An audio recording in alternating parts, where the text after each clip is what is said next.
All right. Let me pull up my notes because I made notes this time. I'm a nerd. I'm just This recording is already. That's very paradoxical. I hate nerds, but I'm a nerd. Uh, okay. This is basically a more refined version of a workshop that I did a while ago on another server, and it's going to be about monster design. Um, for the record, I always begin my workshops this way, but for the record, I have no formal education in art. I have no formal education in character or monster design. Everything that I'm about to tell you is from experience and from shit that I've read and applied. So please take everything with a grain of salt, and uh, just always doubt what anybody tells you, but doubt what I say, especially because I'm not necessarily like college educated or anything.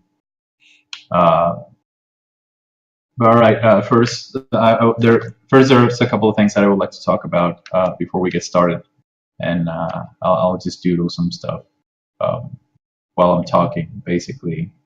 But first, like, I want to talk about exactly what monsters are meant to be scary, as far as I'm concerned. Uh, if your monster is not meant to be scary, even if it's for a kid's story, I really don't feel like you have like the right to call it a monster. This sounds arbitrary, but that's just how it is. I mean, the word monster itself implies, that it's something that is menacing and horrifying. Um, so so like therefore, I always think that monsters, even if they're for kids, should be scary. Uh, which is something I particularly felt that it has been lost in recent years in kids' movies. Like every time there's a monster in a kids' movie nowadays, they're all so safe and they're not really terrifying the way monsters in movies in the 80s and 90s used to be. And I really think that kids need to be terrified at an early age. Uh, that sounds horrible, but I think they need to be terrified because they need to learn that life is going to be horrible and scary, but that you can overcome those fears. Which is why I like a lot about those movies in the '90s where they were indeed scary, but in the end, it's also about kids, overcoming the fear. Uh, but long story short, I think monsters should be scary. Uh, and then we sort of get into I guess the first question that I ask myself when I'm designing a monster is what makes monsters scary, and I'm not gonna give you like a lofty fucking speech about uh, you know uh, I'm not gonna go del taco on you, even though I agree with some of the things he says about uh, monsters, but monsters are like have always been, I guess, basically a representation of what of the things that scare us. Like the very real things that scare us. Uh, I think everything obviously well, at least to me, related to fear of death. Every I think every other fear stems from the fact that we're afraid that one day we're gonna die. You know, like whatever you believe. I don't think any. I'm not bashing on religion or belief systems. I just think that whatever you believe, that fear of dying is still there, uh, and I think the monsters represent aspects of that. Uh, Now, depending on what you're working on, it will depend on exactly what aspect or how do you want your monster to be scary. What I come to believe is that there is no simple answer to what makes monsters scary because I think they're directly tied. I think they're directly tied to uh, A, to what you think is scary, and B, uh, to what you want to do with your story. basically. So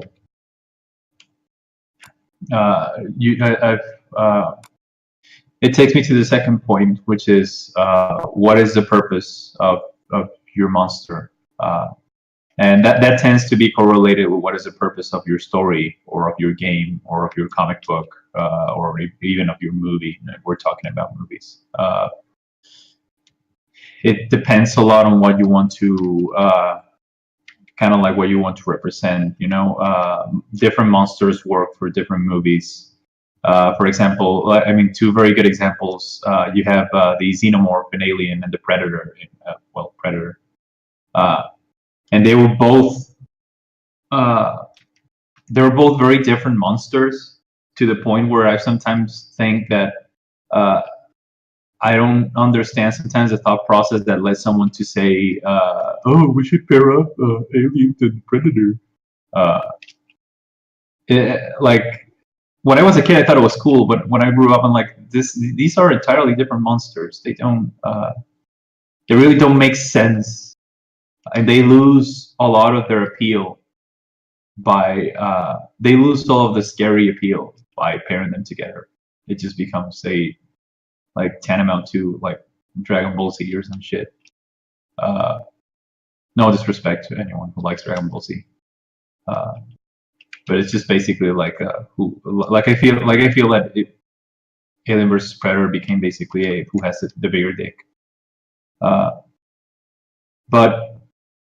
the Predator in its early stages, I don't know if you know a lot about the movie. You probably do. But it was originally played by Jean-Claude Van Damme, and he was meant to be this light, really. He was meant to be this light, really nimble, ninja-esque type of lizard alien, and because of the cast, they quickly realized that it just wasn't going to be effective because you have fucking Arnold Schwarzenegger and you got Jesse Ventura and you got Carl Weathers and you got all like Sonny Landham. You have all of these big burly scary actors, who are just like who are great action characters and it just wasn't scary. So they had to change the monster design. They got rid of Van Damme and they got Kevin Peter Hall, which is like a really high, like really huge dude. And they beefed up the design of the Predator. They made him invisible. Even the way Kevin Peter Hall moves in the movie, like you quickly realize this is an inhuman thing. And is meant to be a very, they had to tailor the monster for what they wanted to achieve in the movie. I think the horror from Predator comes essentially from these are the most badass men on the planet, and they are virtually powerless against this unstoppable fucking giant of a monster. Who has even the advanced technology plays into that horror. Like this is not only is this creature. I think before Predator, you would associate aliens with at least I did because I was a kid. But when I was a kid and I first watched Predator, before watching it, I always associated very advanced technology with like really frail looking aliens, like the Greys, the big head, or you can even you can even like even the engineers from Alien look like bulky and they look like they would be really clumsy if you ever watch them move. And Predator did this to me this very interesting thing where here you have a creature who has very, very advanced technology working in its favor, but it's also gigantic and really, really tough. Hello, guys. Can you hear me in the stream? In Ricardo? I don't know if you can hear me. I'm going to type it out.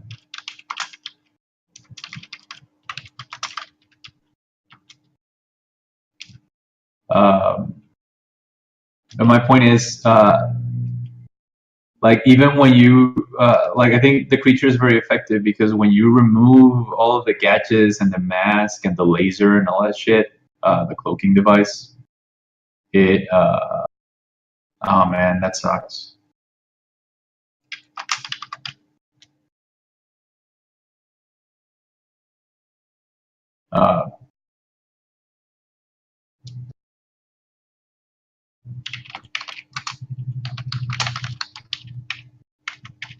Hold on, sorry.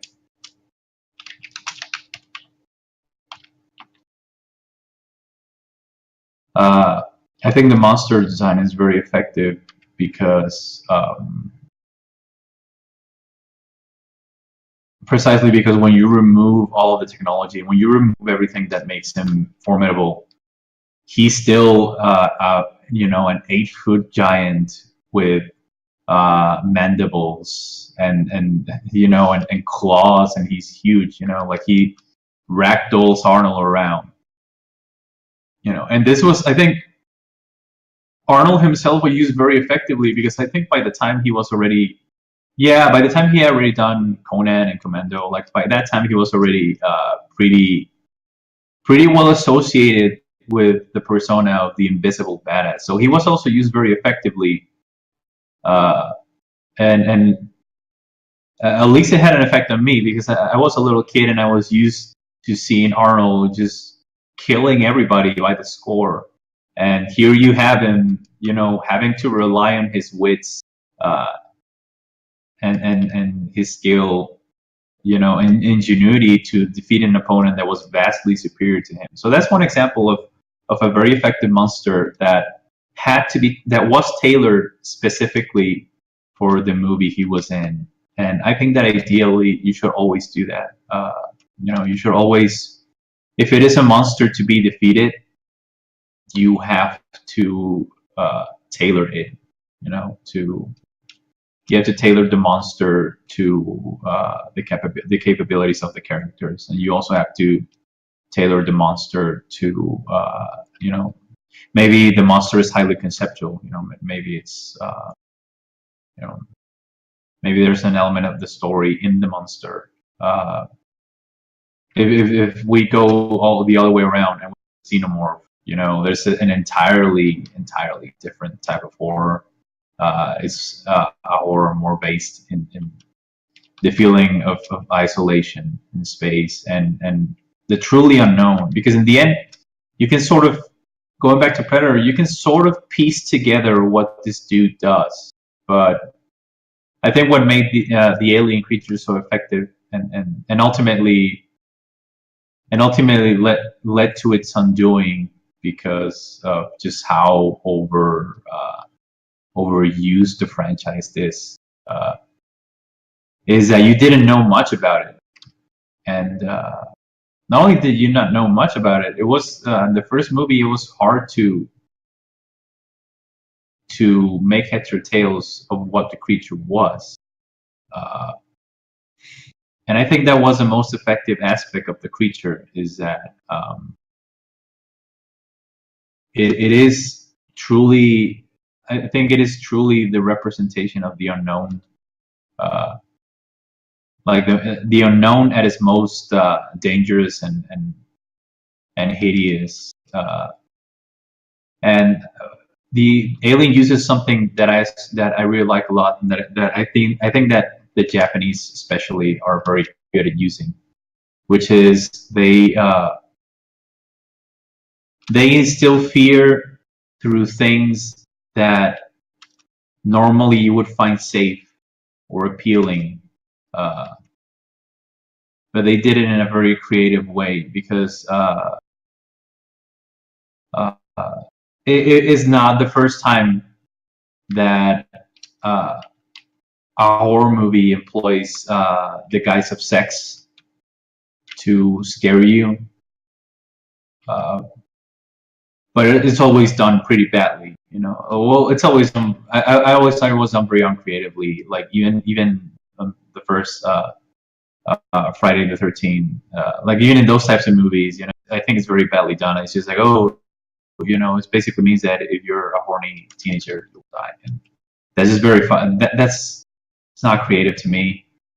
But Alien did it in a very interesting way, where it tied the monster to sex in a very unconscious level. I'm not gonna bore you with the details because I'm pretty sure you've probably read that. Like it's one of the things that everybody talks about, but I just think it's worth mentioning that at the time, it was a very clever way to make people uncomfortable, associate the creature with sex and with, I guess, with sexual assault, and you know, I just thought it was extremely effective. And at the time, I do think that it made a lot of people uncomfortable. I was a kid at the time, so I didn't really understand when I first was. I think I was about 7 or 8 years old when I watched the first Alien. So I didn't really understand, and I was just like, "Whoa, scary!" But as I got older and I began understanding the underlying creepiness of the creature, I was both fascinated and sad that it has become basically cannon fodder, or like it's basically become like something that you will find in a McDonald's box or whatever, uh, like a kid's meal. But I think those are the two most obvious examples of how you think of what you want your movie to. You think of what you want your product, or your piece of fiction to be about. They're about horror, but they approach horror in very different ways. And like the only difference is, what type of horror do you want to explore, and based on that, you create monsters accordingly, and you give them an according appearance, even if you're not going to show them entirely. You give them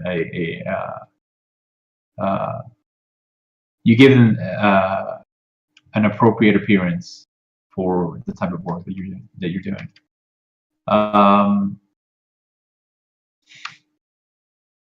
Let me consult my notes.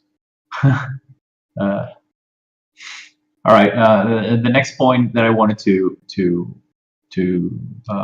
talk about before we moved into actually designing the monster is what are your limitations when designing the monster, and this divides into a subcategory that I typed here, which is basically four main aspects from which I feel. I'm not saying they're the four main purposes or applications, but they're the four applications where I feel like I have a level of knowledge decent enough to talk about them without talking out of my ass. And I ordered them. I put them in order of how much freedom you have, how constrained. It goes from order of least constraint to most constraint, and the least constraint is for RPGs. Like, I don't know, maybe you're a DM, and you're also an artist, so you want to design monsters to scare your party, and that's the realm where you have literally no limitations whatsoever, because like you have your imagination and your descriptive ability, and it's interesting because visually you have to when you're designing a monster for like an RPG, let's say for D&D, like maybe you're not satisfied with the monsters that are in the book. I feel like a lot of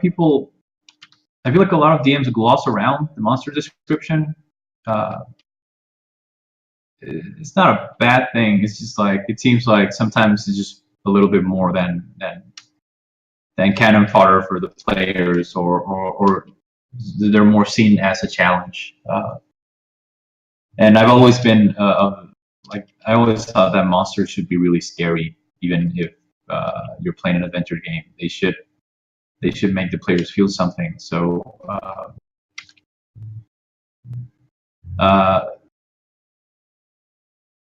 it's a very it's very limitless when you're doing design, monster design.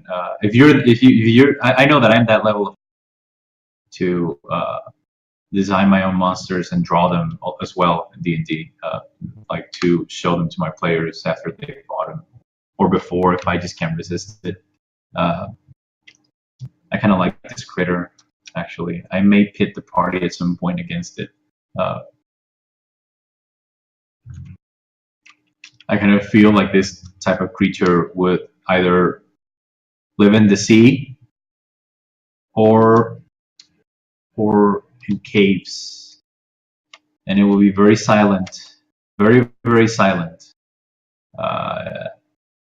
There's something about monsters that make no sound that I think is very creepy, especially insect type of monsters. But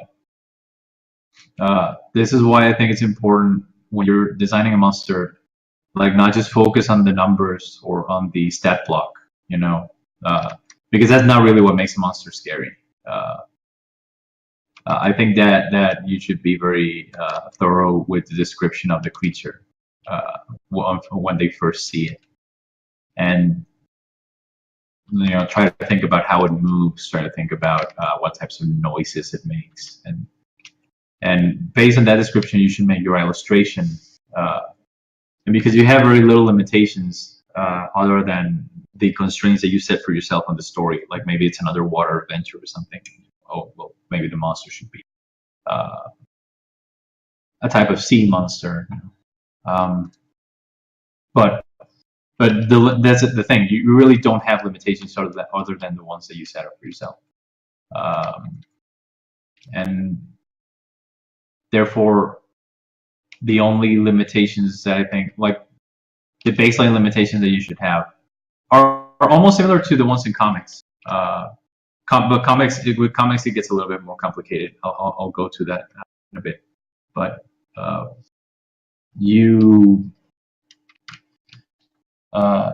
firstly, I think that you need to figure out as best as you can what do your players fear the most, and or what makes them uncomfortable, and also what makes you uncomfortable. I think ideally a monster. The good thing about making monsters for role-playing games is that you know your audience very well. Hopefully, and if not, you can try to get to know them. And when you get to know them, it's much more easier to push their buttons. And I really don't think that you're being a good DM if you don't make your players uncomfortable sometimes. I don't mean being that guy or being like creepy or whatever. I mean describing things in a way that it may bother them. For example, my best friend, he's terrified of. He is very specifically terrified of giant underwater monsters, and I think it stems from Pinocchio, if I recall correctly. It stems from the fear of Monstro, the whale.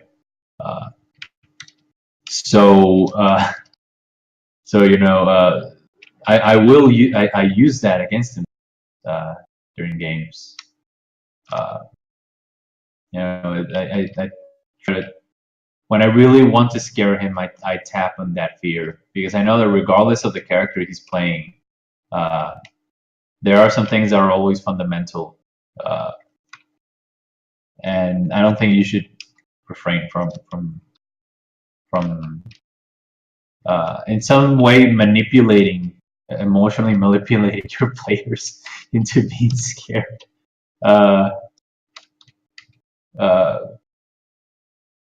And that emotional manipulation is something that I associate with comics a lot. So that will be the next area.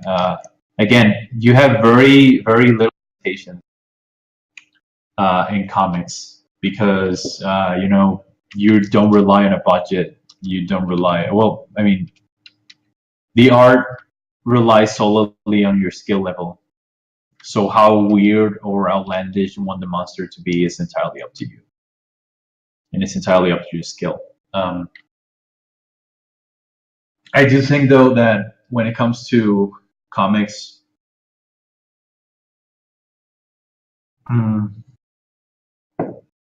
you should always try to make sure that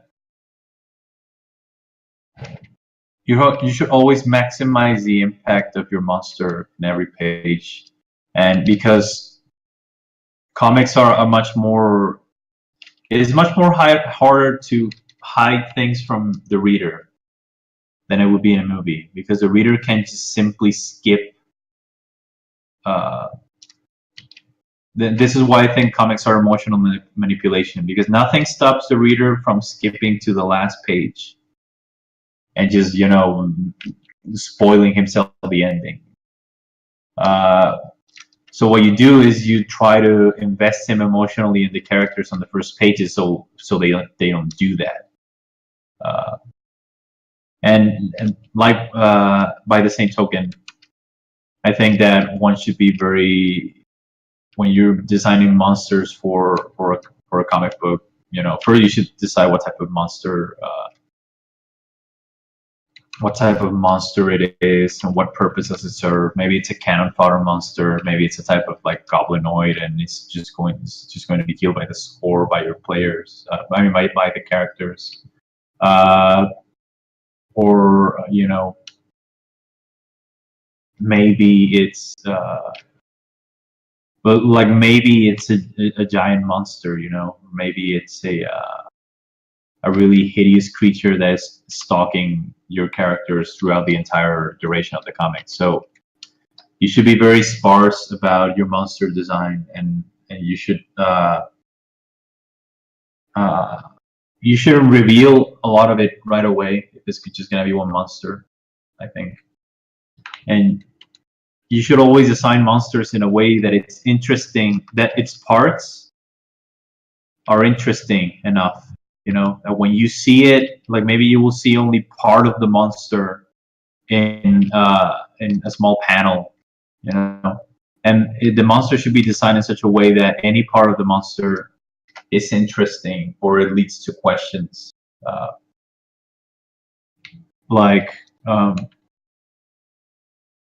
It should make the reader speculate, like if you only saw like this, and you'd be like, oh shit, like maybe it's a small panel and you see this and like, oh shit, like what am I looking at? This is an eye, and is this the creature's head? That you reveal more of it or less of it, and it just confuses it adds to the confusion of the reader. And I think sometimes confusion is good, especially when it comes to monsters. Like that ability, that capability of understanding what you're seeing can make a monster really scary. After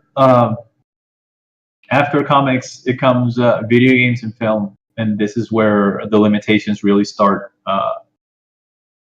showing themselves, because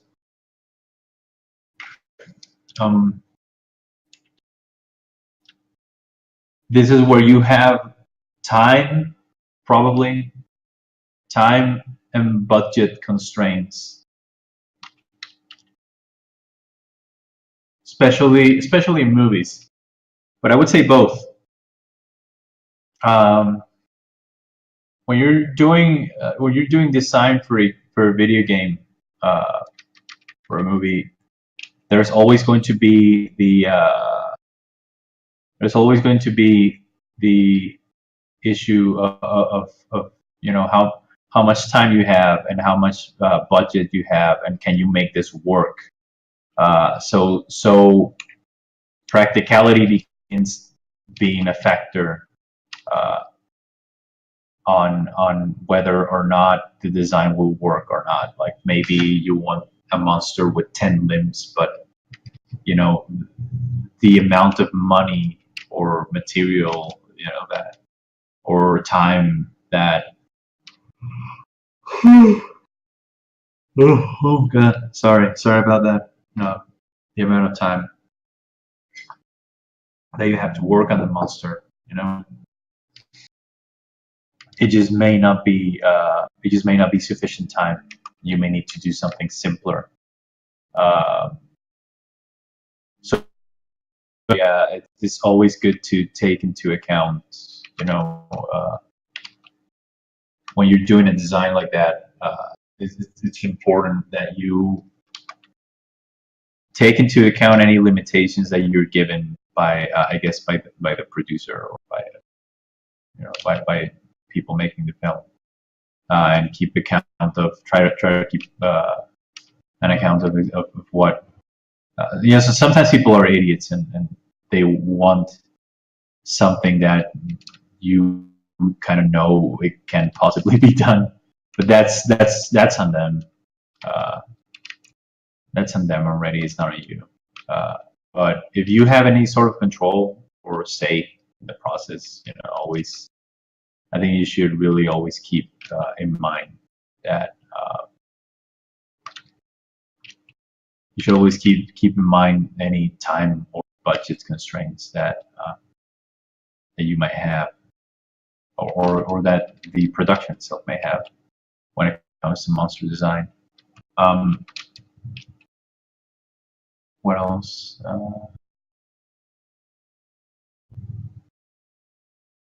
Yeah.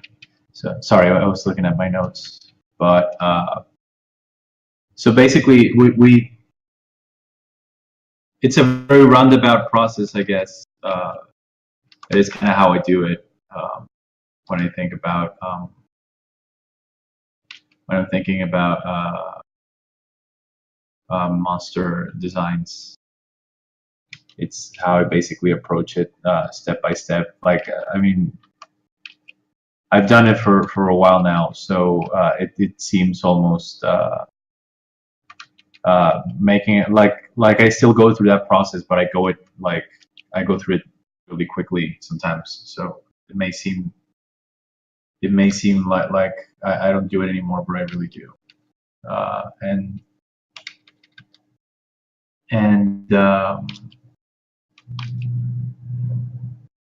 I've mostly done monster designs for either some of my comics or for D&D games. I did briefly work in the video game industry, and I mean that's a completely different gig, and this is why I wanted to talk about constraints, because at the time I found myself really constrained on many levels, especially in time, and the ability of the 3D department wasn't exactly stellar. So there were things that just like weren't too much of a challenge, and from the get-go they were like, no, I think we can do this sometime. So that's why I kind of want to talk about this. I don't know if it seems tangential or useless, but it's a good thing to keep in mind when you're designing your monster. And oh, hold on. Sorry. So for this stream, I am going to I am going to design a monster from scratch.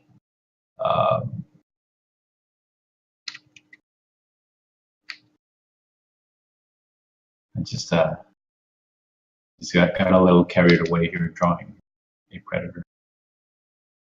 I haven't drawn in a long time, so I used to draw them all the time, actually.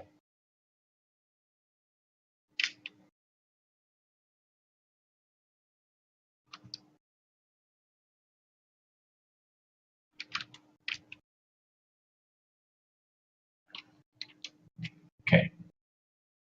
So now we're gonna go more of a technical know-how, or like a more technical aspect of making a monster.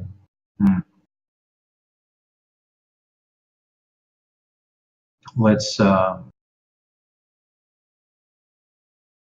see.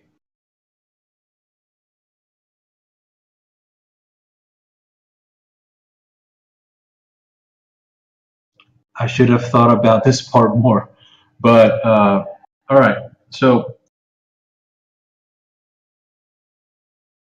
what I'm gonna try to get a little input from you. Uh,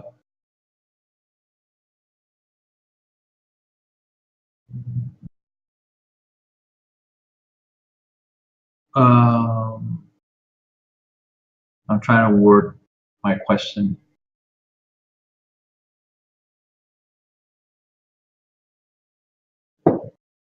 Is there any type of creature in particular you would want me to or any particular type of monster you would particularly like to see how it can be put together? Like maybe you have a curiosity for sea monsters or space monsters, or uh, I don't know if that makes sense. What do you guys think?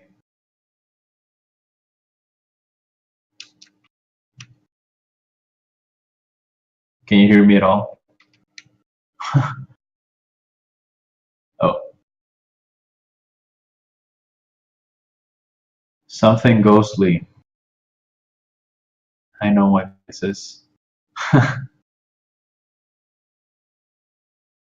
All right. Okay. Uh,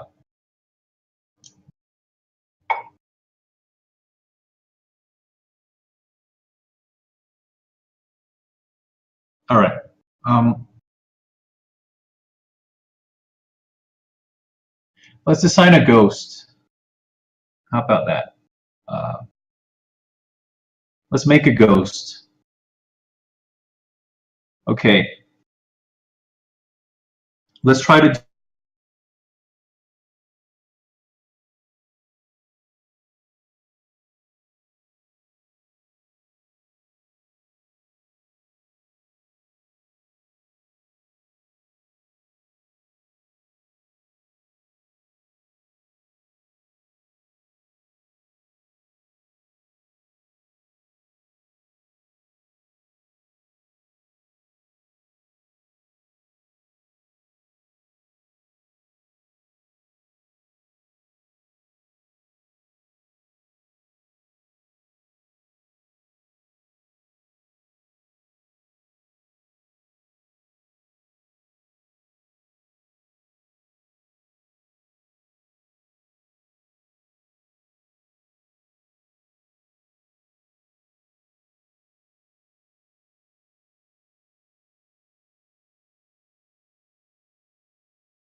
make some more streams of blood that are not as that seems to be more floaty, more ethereal, kind of. We're going to blur the image a lot. We're going to do a lot of blur after the image is painted.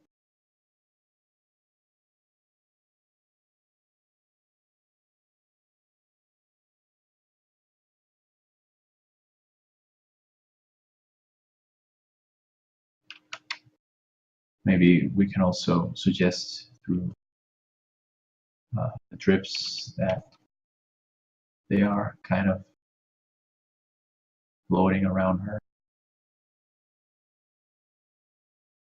Give more a sense of being static.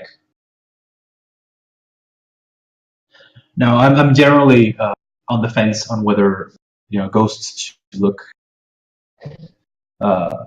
Then they have like that bluish, ectoplasmic looking type of energy, or they should be transparent.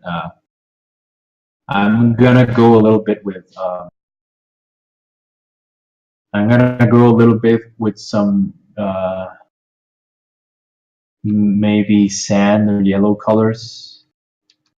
I'm gonna use a very. I'm first gonna lay out a base color palette. Gonna use some greens. She was a soldier.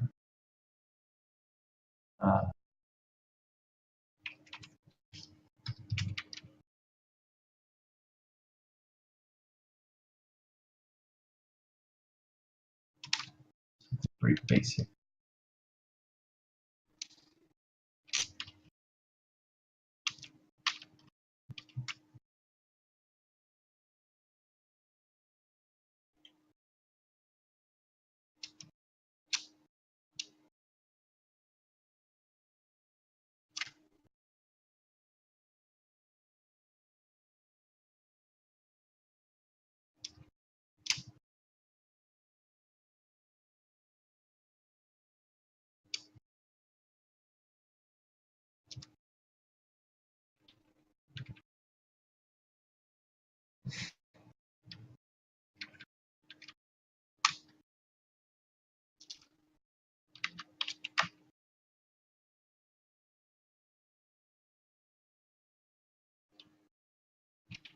This is just the base color.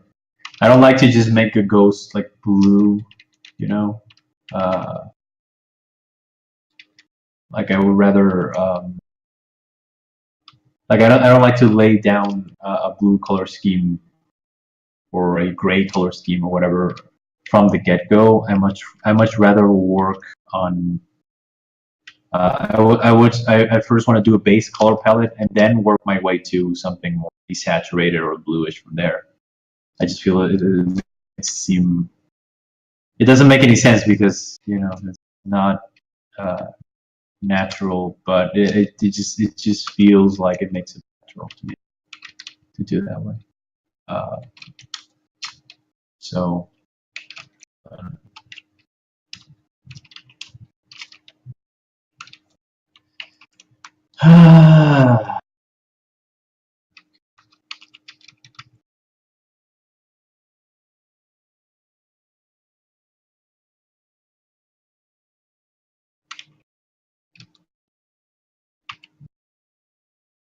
This one right here. Guts.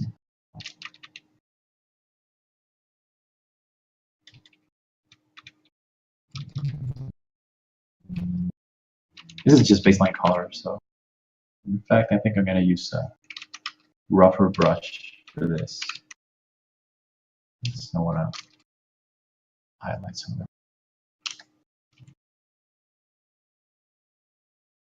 This bone. That's too quick. Oh, stick out her hair slightly. Say she was blonde. She was a blonde lady.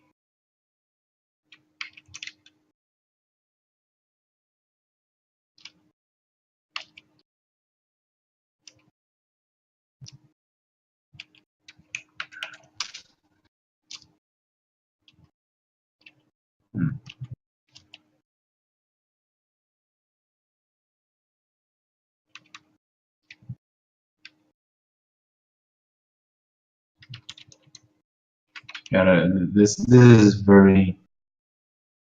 is very base. This is a really base, really rough sketch. But from here, I think that we have some leeway to work on. Um, hmm.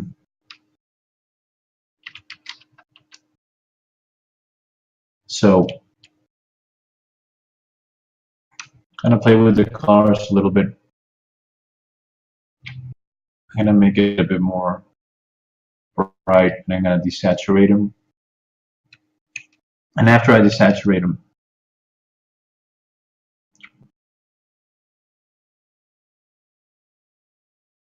I think I'm gonna give them a bit of a yellow hue. We're assuming I'm going to just assume that this person died in something like Afghanistan or you know, one of those places. Here we have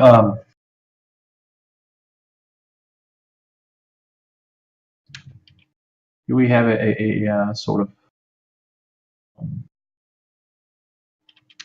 idea. I'm also gonna toy a little bit with the line color, try to make it more earthy.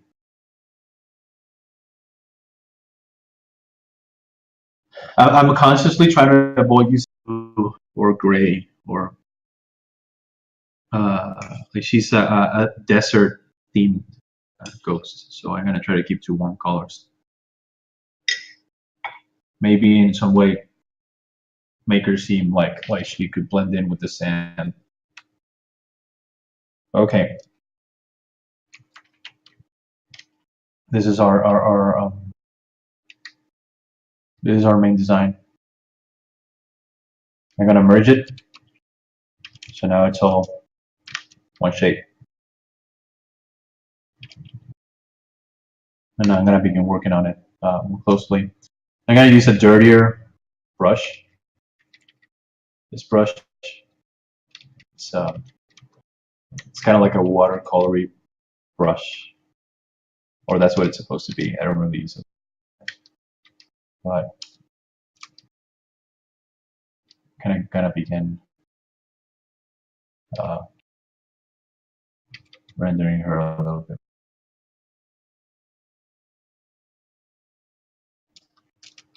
Just I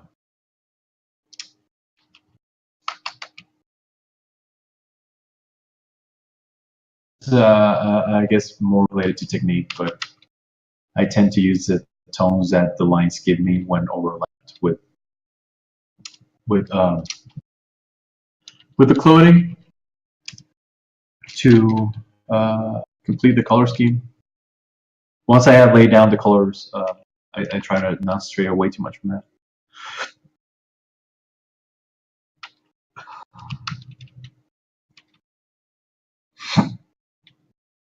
Oh God, I have hiccup. How did that happen?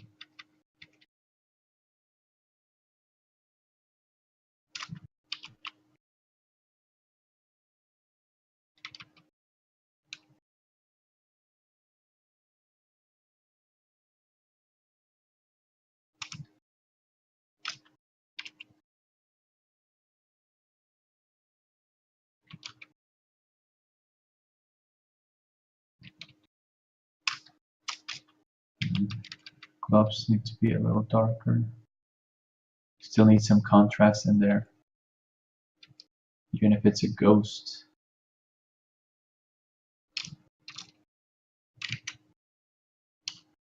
I know that you asked for ethereal ammo, and we're getting to that part. I know it doesn't look very ethereal right now, but we'll get to it. Or at least I'll try to get to it. It might not work. But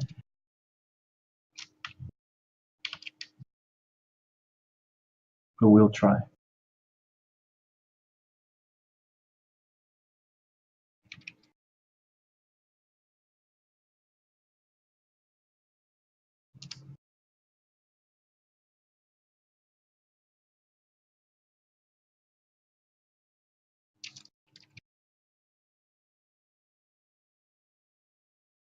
Yeah, this gives it a more seamless this was a good choice.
I've certainly not been doing my job because some people at the stream think this is a dude.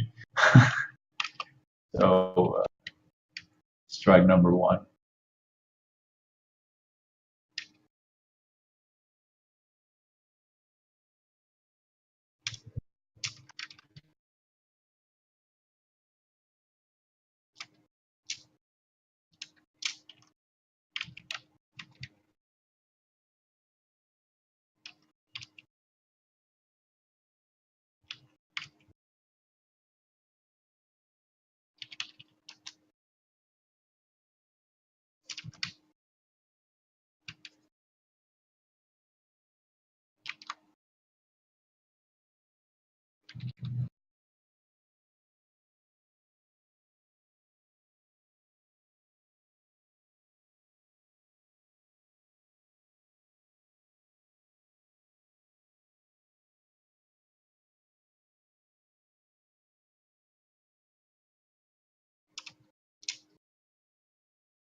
Now, to add to a little bit of that etherealness, we could also blur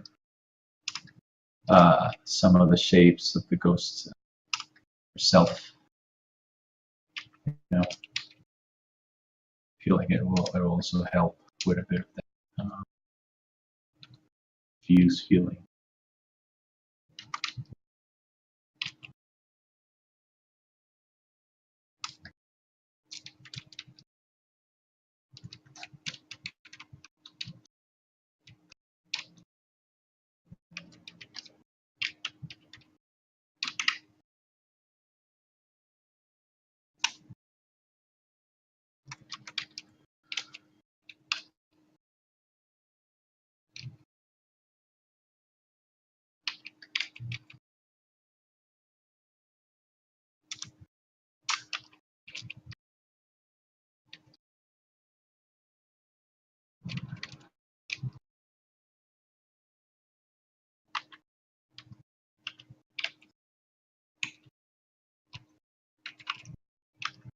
She looks a little bit more smeared. Now that we have some of that nice smear, we should try to still suggest that, you know, their clothing or kind of like blurring that line between. You know how I think it's a good way to think about, how I feel it's a good way to think about ghosts. Think of them, or well, I like to think of them as they're a bad photograph of someone who's dead. They're a bad photograph, like this person died and the only memory you have of them is badly taken, and that's what you're looking at. And a blurry, really unflattering picture of tragically unflattering. You know, the kind of picture that they would have never want to show anybody because it would have meant some kind of social humiliation. You know? which is interesting because I do think that two of the things that people fear most is death and social ostracizing or humiliation. I think they're the two things that people are the most a lot of people are the most afraid of, or like fear of offending someone. I guess these days everybody's so sensitive. Uh, I think that's a good way to think of ghosts. You know, very unflattering old pictures of someone who's no longer there.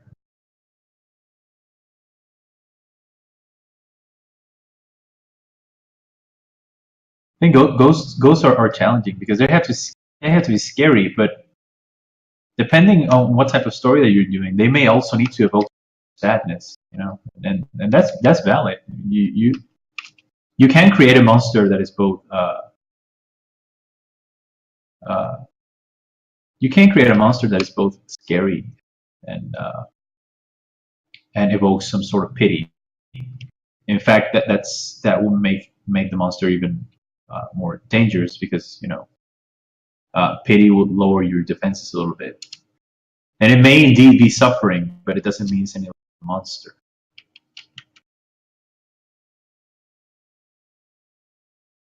Thanks, AMAC.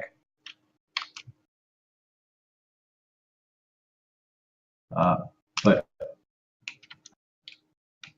yeah, here it is kind of it looks very diffuse right now, and it looks very blurry.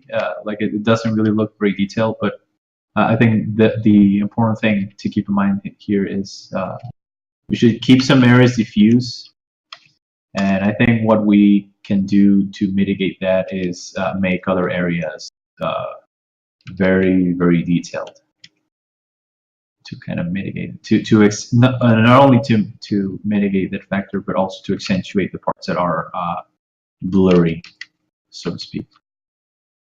So let's try to refine this area a little.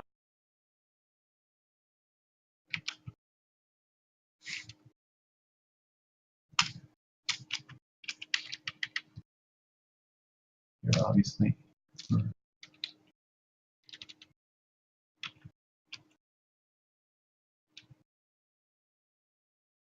Yeah, definitely. Uh, definitely. Old photos. I mean, actually looking at dead people could also uh, help if you're up for that. Uh, I like to do that. Well, I don't like to do it, but I do it for inspiration. But I did it for vampires. When I was designing vampires for a story, I had access to a website that the government has here. You can see unclaimed bodies that are usually cartel victims, or they're homeless people, or you know whatever. And they have detailed pictures of the corpses, so you obviously so you can identify them. And and I spend an entire weekend looking at pictures of dead people and researching on how they were presumed they died, and that did shit to me. Needless to say, that it was a very it was a very fun weekend. Totally not fucking depressing. Uh, but I felt that I needed to do it because I wanted my vampire not only to be scary, I also want the vampire to be pitiful. Uh, uh, I wanted my vampire to represent a really badly drawn cartoon of the person they used to be in life. So I decided to use real dead bodies for inspiration.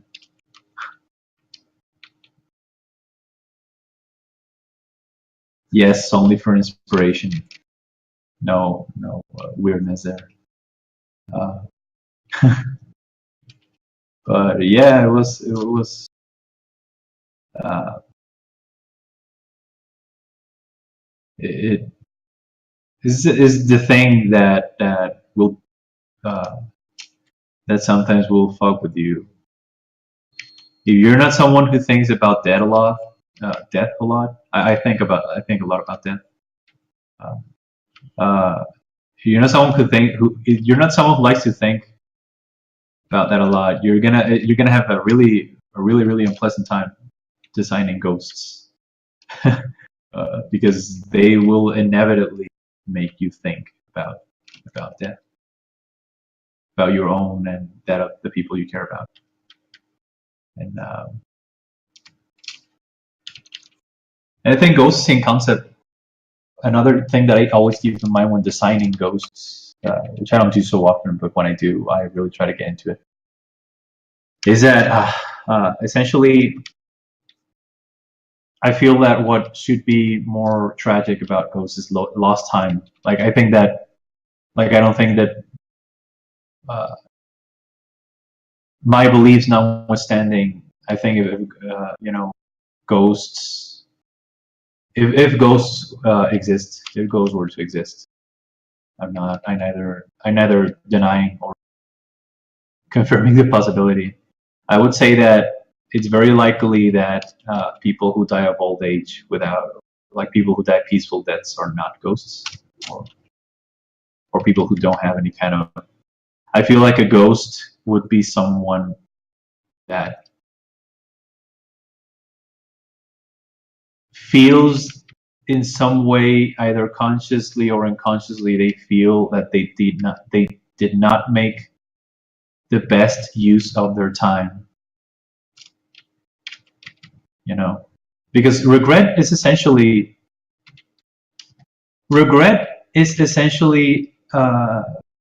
like I really think that after a few really I'm not gonna say bad learning experiences, I've kind of learned that as humans we really don't have anything. Like we don't even have our bodies. We don't even have like everything that I own. I realized that everything that I own. I was actually working on a story back then. I was working on a story about a vampire, and it's a story that I came up with to cope with some stuff.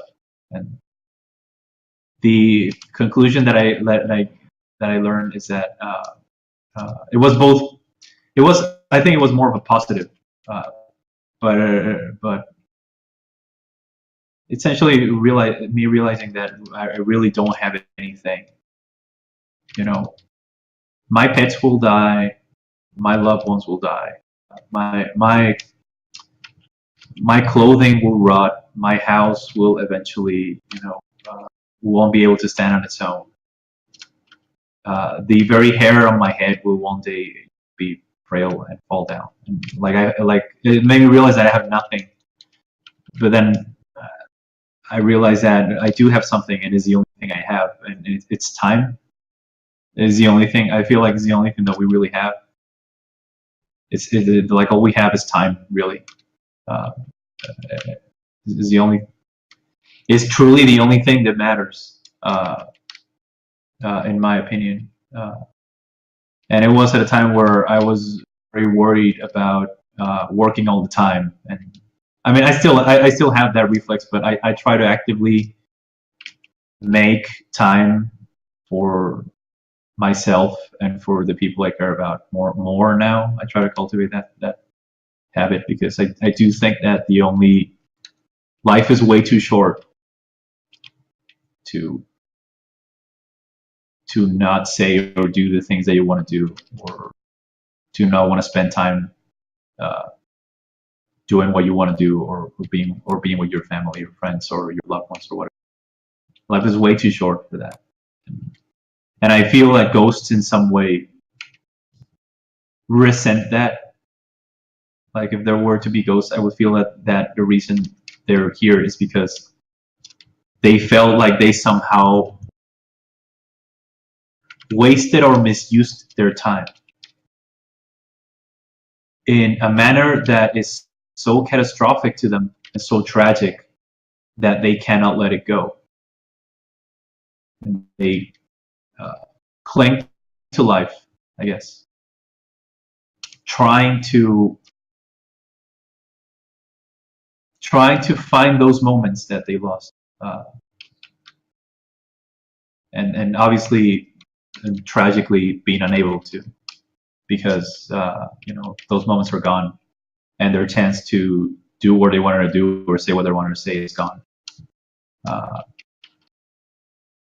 And that is my gigantic rant about about what I think makes ghosts both scary and sad. I think that essentially ghosts can be a cautionary tale, you know, in like basically, you know, careful with regrets and careful with wasting your time and careful with you know, careful with not saying the things you want to say to the people you want to say it to, or doing the things that you want to do with the people you want to do it to. All right. Okay.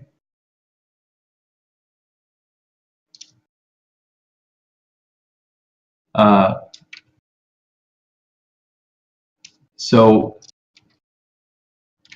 that's what I think essentially. That's I think is a sad part about ghosts, and it's also a thing to take into account, especially with ghosts. I think that there should be an element of sadness to them.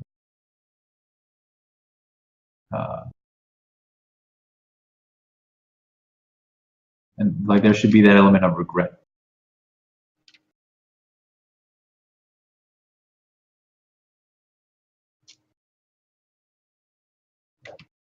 It would also depend on how violent their death was, I would say, or what context. But I really do think that ghosts should always have some sort of sadness or regret to them that way. I know that's a very hard thing to represent visually, but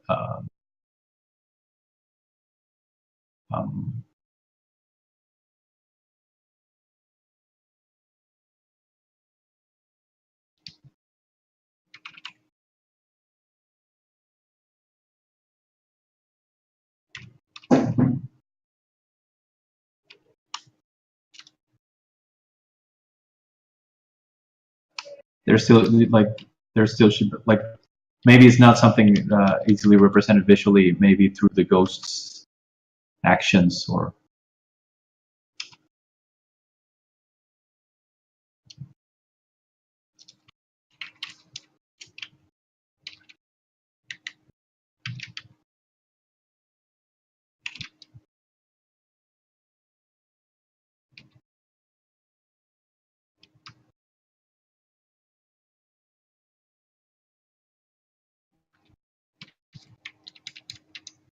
I feel like it's getting there a little bit.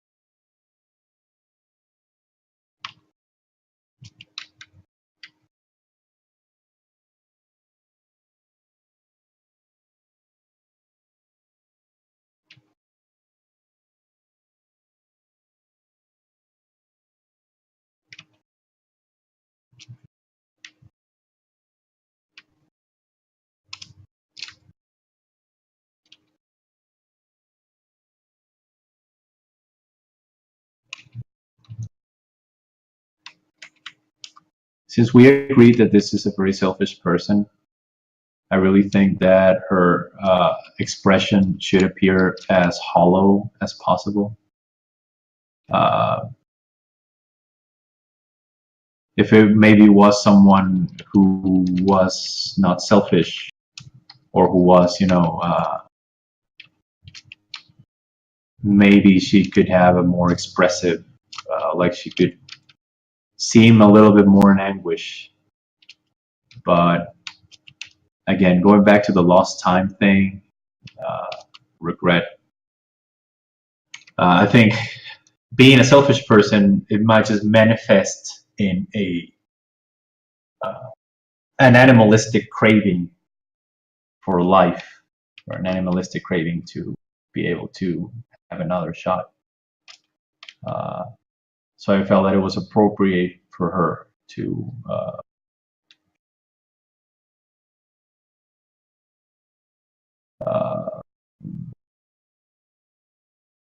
I felt that it was appropriate for her to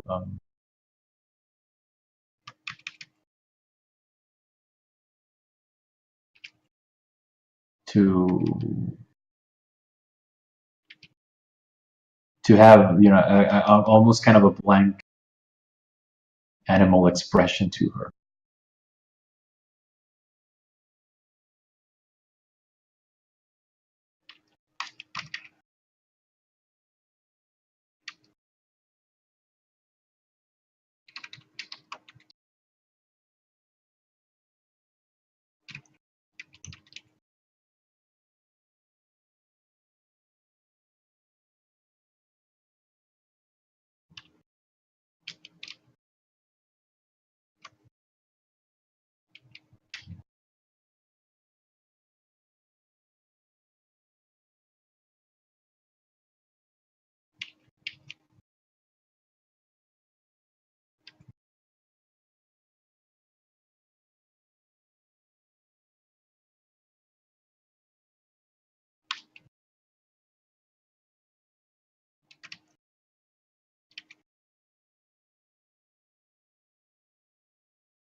Flowing hair.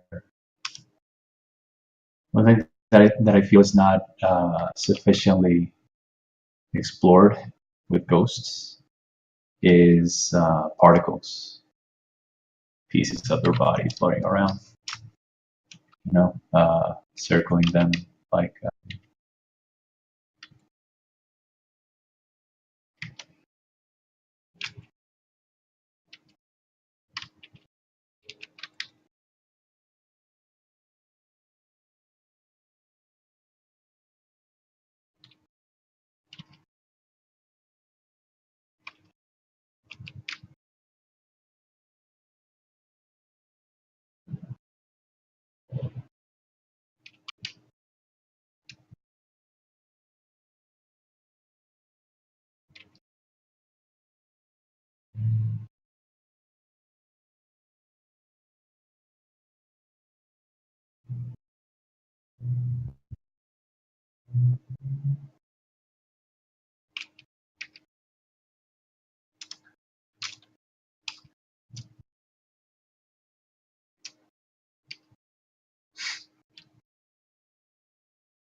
so yeah, this is a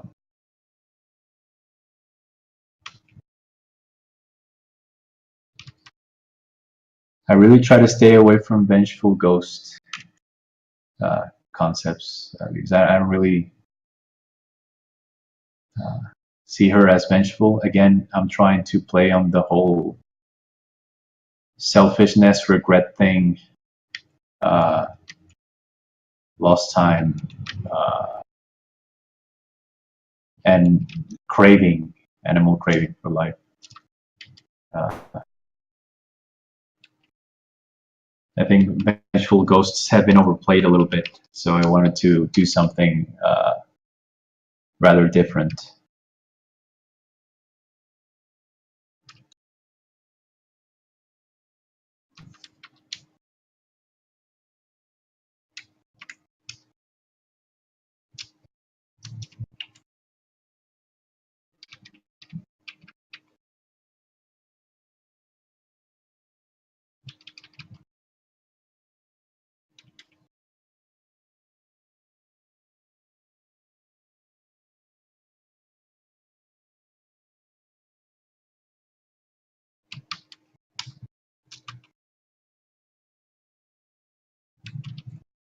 Thanks, Corinne.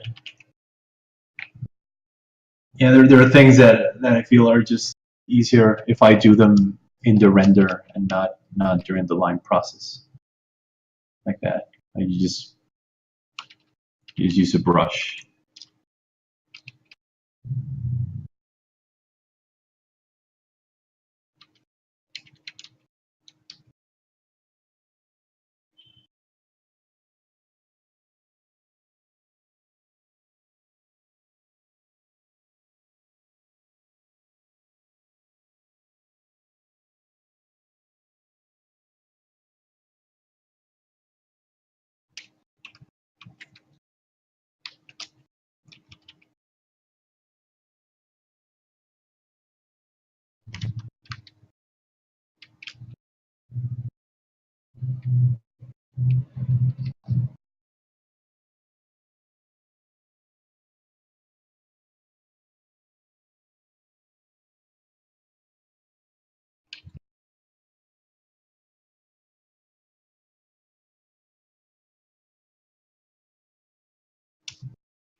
Okay.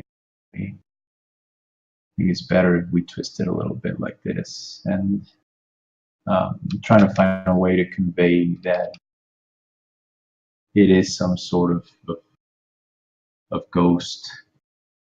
What I was thinking is that maybe we can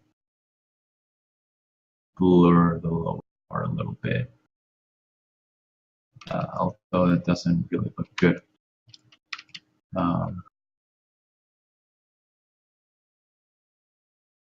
So maybe we. All right, you know what? I'm gonna save a copy of this just because I don't want to mess it up too much. So I'm gonna make a copy, and I'm gonna toy around with this copy.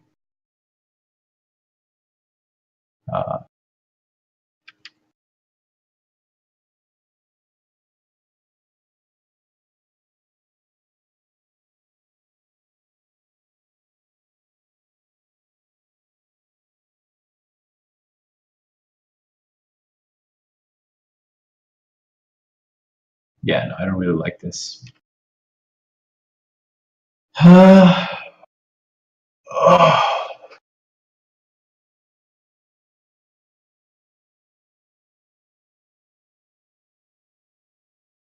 Just gonna toy around a little bit.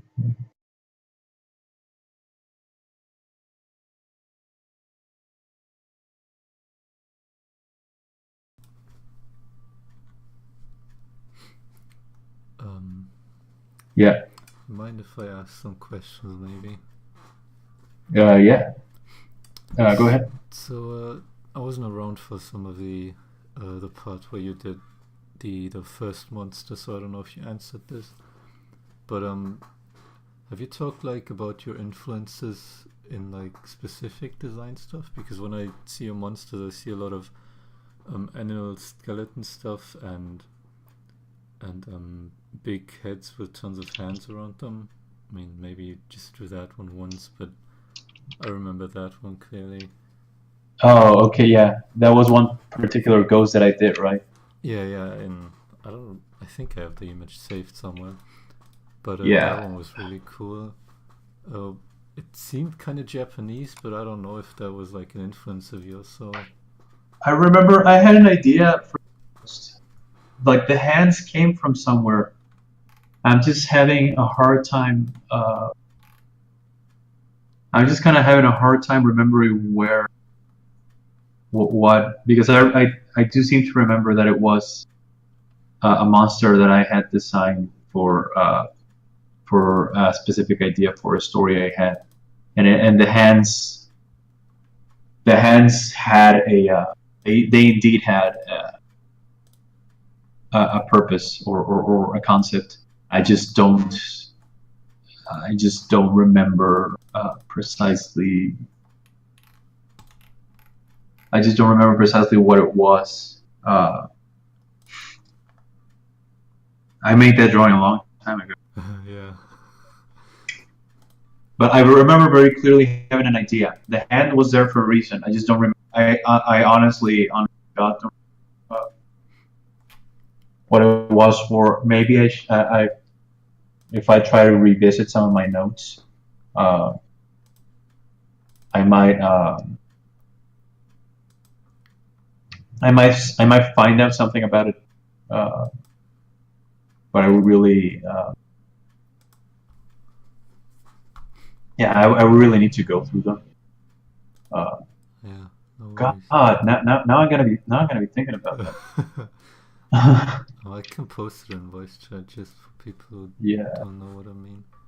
yeah, I mean, it's only us and T in here, but yeah, like that's the one I've saved. It's from like your commission info yeah, even. And then there's just a ton of I don't know, animal kind of stuff where you exaggerate certain features, or these weird snake-like dragons with more stuff on them, like yeah, extra limbs and stuff. These look really cool. yeah. That particular would I do that a lot with dragons, where I don't like them to seem like particularly traditional. Yeah, that's God. What was that ghost for? I don't Yeah. remember. Ripperonis. Uh, Oh yeah, also for what's her name, Meredith, the necromancer lady. yeah, Yeah, there's one ghost who kind of looks like him, but different. yeah, yeah. I remember. Like that Yeah, face and the thing. yeah. That has some Japanese like influences, right? With Oh, the definitely. teeth. Yeah. I mean, they have some wild stuff over there. Yeah, no, there's definitely Asian influence all over, uh, and I think it shows very much. I just think the a lot of the Asian iconography of old gods and monsters is very interesting. But Uh, you did like some stuff, I think, where you try to look at South American um like designs and stuff. And maybe like try to uh, put this into your design, like this one. This kind of reminds me of old like Aztec oh designs yeah, and well, stuff. there's definitely that's interesting because the Japanese iconography or animes is I think is very unconscious. But when I took Latin American elements, uh, particularly Aztec gods and monsters, uh, I did had to do that very consciously. Oh Uh, yeah. you know, like that was a specific design thing that I indeed had be very conscious about Yeah, I uh, guess you to just looked at incorporate. a lot of kind of Japanese stuff through, I don't know, anime and just Japanese as Yeah, before, and you just had yeah, everything in like your library. yeah, a lot of manga and anime, and it just sort of made its way into my visual library and stayed there for a while. Hmm. Because I think it's very effective. I think the Japanese have, I think Asians, but specifically the Japanese, have a very good idea of what Yeah, makes I don't know why monsters. though, right? It's weird. They've It's just always very, had this like huge, expensive kind of yeah, monster lineup with like all the weird yokai they like made up. They have some kind of thing with yeah, hair too, yeah, but it's so interesting yeah. too. It just goes to show how different uh, their culture is from our own. Right. I think, uh, like they have a very, they just have a very different, such a different idea of what is scary and what is I don't know. Like I myself have a hard time kind of figuring out what uh, what exactly is that they how exactly is it that they come up with these things. But I also think that it's largely conceptual, and it has to be something that has some sort it has to be something in their culture. Uh, it cannot be. It really cannot be something random. I really do think that there has to be something Right. in the way they think or the way they visualize that gives them that weird sensibility. Uh, and there also has to be something that there also has to be some cultural something that I guess would make me more receptive to that line of design as opposed to a more Western type of monster. Because I feel monsters in the West tend to be very obvious. Uh, like Yeah. they tend to be very on the nose I mean, if you and just very look at horror movies in general, like the great yeah Asian ones have some very subtle stuff in them. Then you look yeah at the West, and I don't want to generalize it too much, but some of the big names are just very obvious in their like shock factor and all of that. yeah yeah yeah. No, I Even agree. even the And remakes of those Asian subtle classics like The Ring and Curse, even the Western remakes just I don't know, don't really get what made them scary that much. yeah, I think that it's because in most of the West, I think that a lot of people in the West see at ghosts or monsters that the Japanese created, they think of them as silly. Mm. Like they see them on a picture and they say, "Oh, this is silly," because they haven't seen them move or make noise. Because that's a component that I think the Japanese use to a very great effect. They make um, they make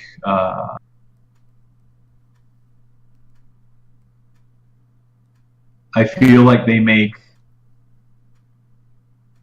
great use of sound.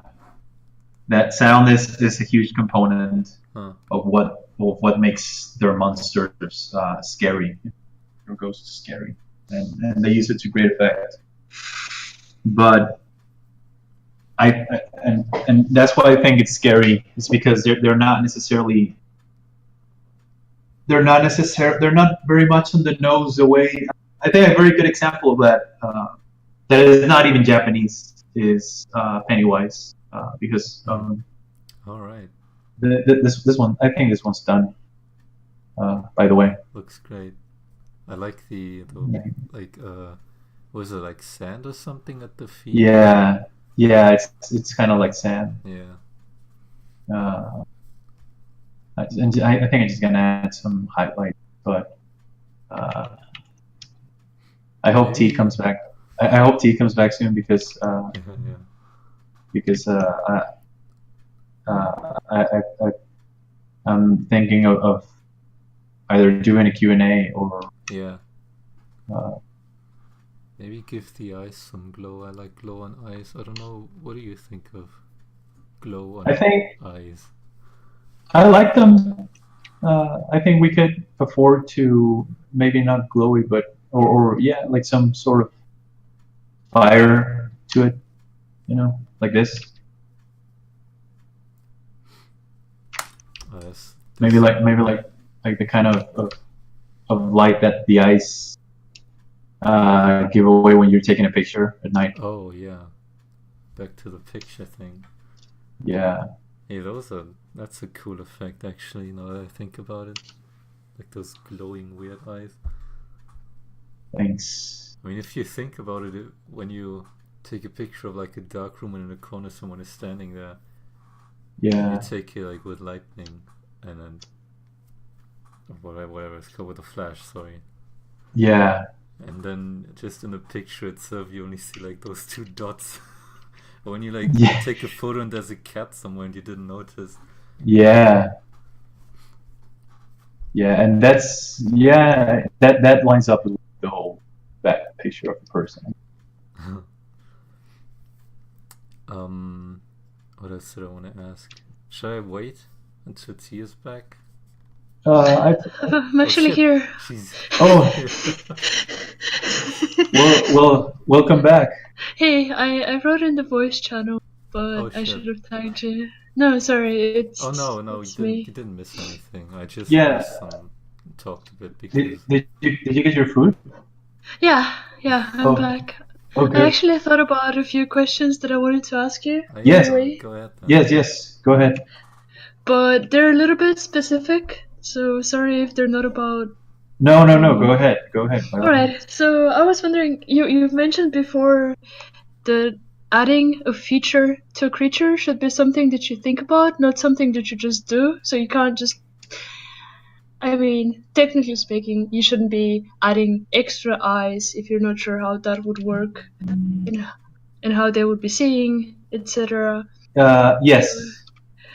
And the opposite of that, I was wondering, because I find it very scary when there's a lack of features, and I was wondering if you would think that removing something would require also an explanation of how they would work. So if you're missing the eyes portion or the mouth, how would you have to explain how that works? Well, yes and no. I wish I could give you something, but I'm gonna give you an example. It is largely dependent on the concept and the ecology of your monster.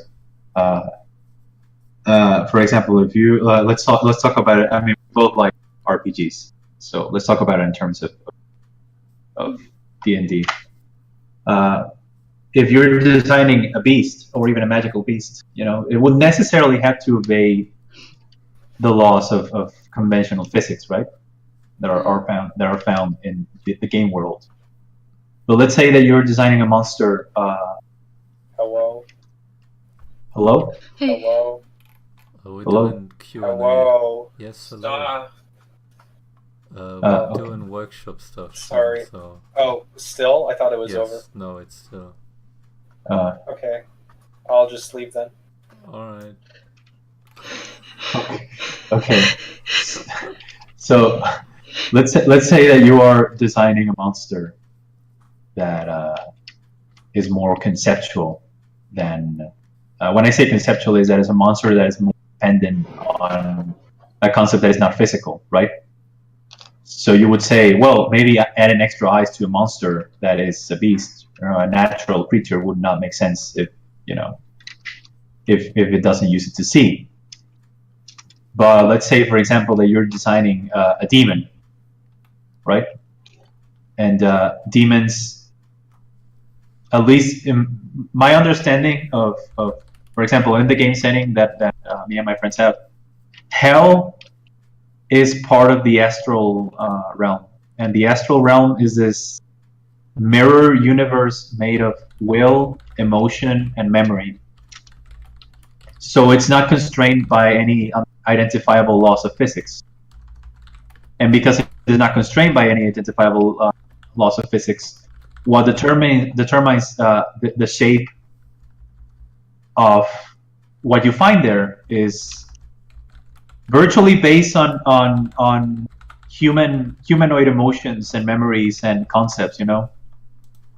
So it's like a workaround we found precisely to do that you have reservations about, which is, you know, to do things in a way that being careful about doing things in a way that they make sense while still being scary.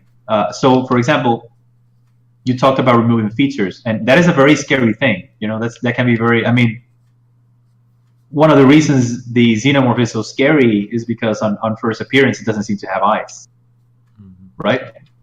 Well, at least to me. You don't know what to look at. When you look at the creature, you're just not sure where to focus your vision because it's usually the eyes. Right. Exactly. Wow, I think the coffee has finally had effect. I feel like I'm myself again. Sweet. But basically, in Hell, the prime driving force or the prime design rule that me and Will Green have, because, well, you know, Green and I design most of the stuff in our game. In Hell, we have no limitations other than how disturbing and gruesome in what is the most disturbing and gruesome way to represent a specific emotion, not even sin, because really any emotion taken to its logical extreme can be a sin, you know. Even emotions that we traditionally attribute to goodness, like love, can be, or, you know, love is a very easy one because it's very well documented, the atrocities that some people do in the name of love. But something more complex, like, for example, let's say compassion. You know, you can be very compassionate, and it could lead you to do horrible things.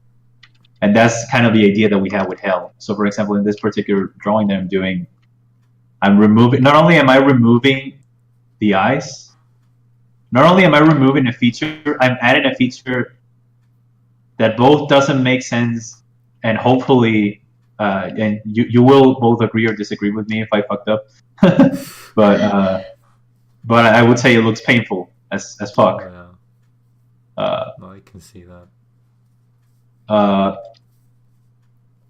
And that's the idea. When you have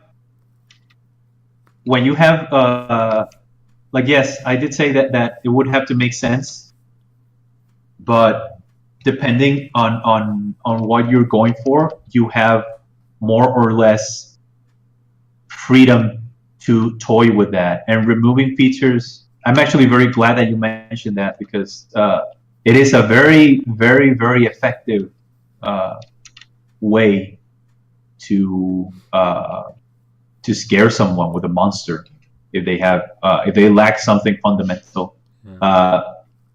Specifically when they lack a face, I find that it's most a conventional face in general. And I'm not talking about, I don't know if you're referring to something like this, for example, you know, like because I think that, I don't know about you, but I've dreamt this. I once dreamt I was with a humanoid that was completely featureless in the face. Did he still have bumps where the features would be? Yes, yes. It had. Oh my god, I have forgotten about that. It had. I could see his cheekbones, and I could see his temples, and I could see the small bump where his nose should be, and the mouth, but there was nothing. Nice. A completely featureless face is not as scary, I feel, as a face that has the underlying construction of the features, but it doesn't have them. I think that's way scarier, because it implies that the essential thing that when we're making humanoid monsters, it's always about what's wrong. I don't know if that makes sense.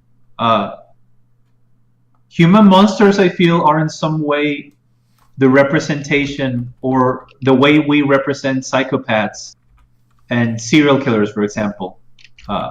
There's a reason why we call certain people monsters.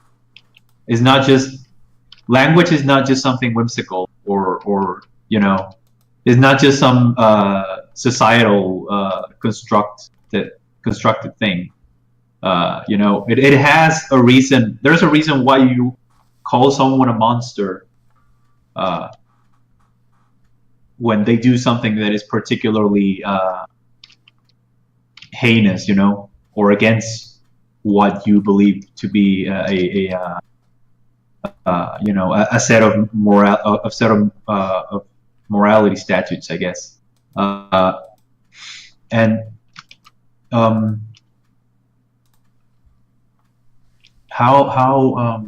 to express this?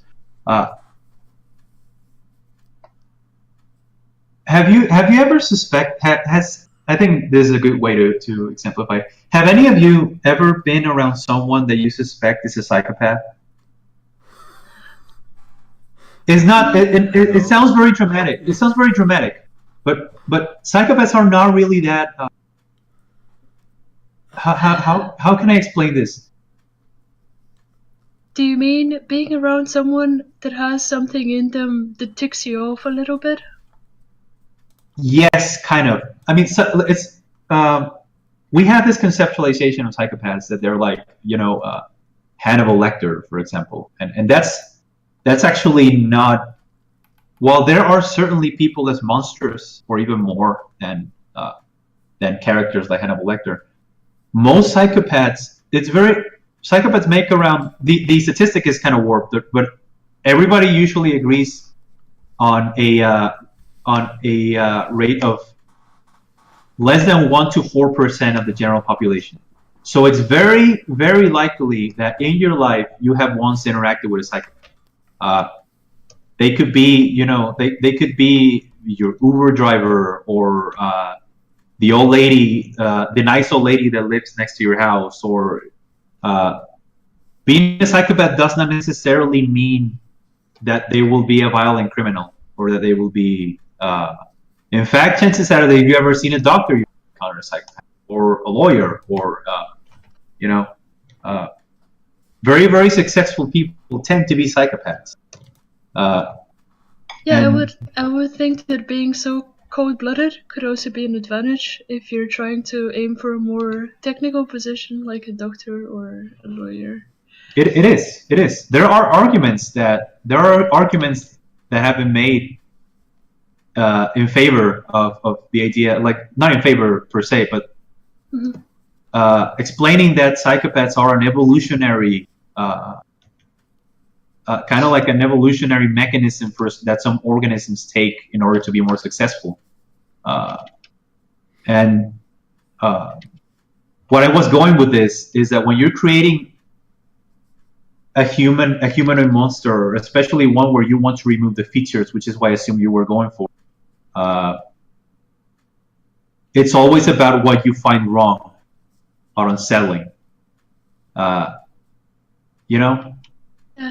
Which is why I think that if you just do a face with just flat, is not as effective as a face where you can still see the skeletal structure beneath, but there's no eyes.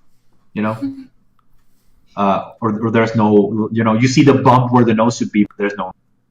Or you see that the creature very clearly could have teeth because of how the skin around his teeth is shaped like a mouth, but it doesn't have a mouth. And I feel that's more disturbing because the bones are there. So why are the features not there? Therefore, your thought is, this is obviously something that is wrong. And that's what you should always. I feel that's what. If you're going to remove features, you should do it in a way that it makes sense for the features to be there. You just chose to remove them. like the xenomorph again, because it has teeth. It has a vaguely humanoid shape. It has teeth. It has a mouth. It has a double mouth, which well, that ties with the sexual symbolism of the creature. But also, this is a very interesting thing, actually. Now that we're talking about the xenomorph and lack of features, have you ever seen the design of the xenomorph, like in pictures, but on the first one, the first Alien? No. Have you ever noticed that beneath the dome there is a human skull? Oh, I was about to ask you about that, like what your opinion on that was, because I mean, there is one movie even where that one shows up, right? Yeah, And like in comics, they use that design in comics, I think, too, where the dome is kind of transparent and you see the skull, which is very human under. Yeah, it is a human skull, and that's what makes the creature so scary, because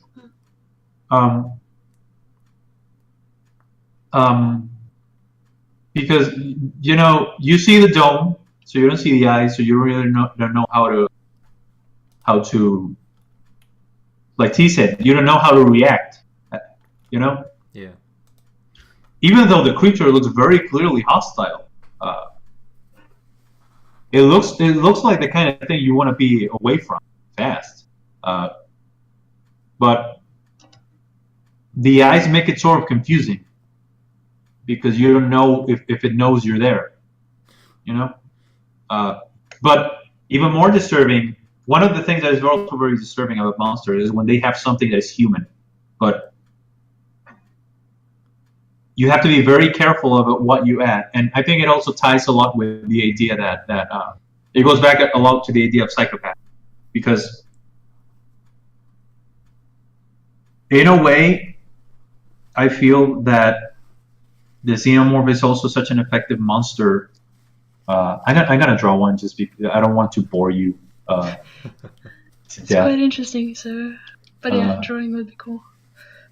But what I'm trying to say is that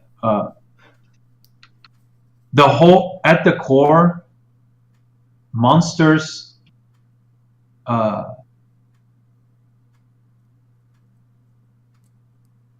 Monsters, I mean, it sounds so fucking cliche, but they really do represent the darker things that like. Sometimes I feel that the concept of a monster comes from the fact that humans are capable of doing such malevolent things that you want to disassociate from those. You know what I mean? Yeah. You want to not attribute those things to a human being. For example, have you ever read about the rape of Nanking? I haven't, no. Not that I recall. All right. Well, that was the Japanese don't like to talk a lot about it. They were back when Imperial Japan was making its expansion and it reached China, or they reached a small village of Nanking, and the village had already surrendered for the most part. Like they very quickly realized that they stood no chance against the Japanese. Turns out that their commanding officer, they made the landing and they were cut off for a couple of weeks. And their commanding officer fell ill. I don't remember if he died, but I remember that he fell ill and was incapacitated. So the soldiers had no one to supervise him. The things that they did to the men, though the men were the luckiest. And I would like to remind you that these Japanese men were conventional soldiers. They were not extraordinary. They were not horrible. They were not criminals. They were just ordinary family men who went to war. The things that they did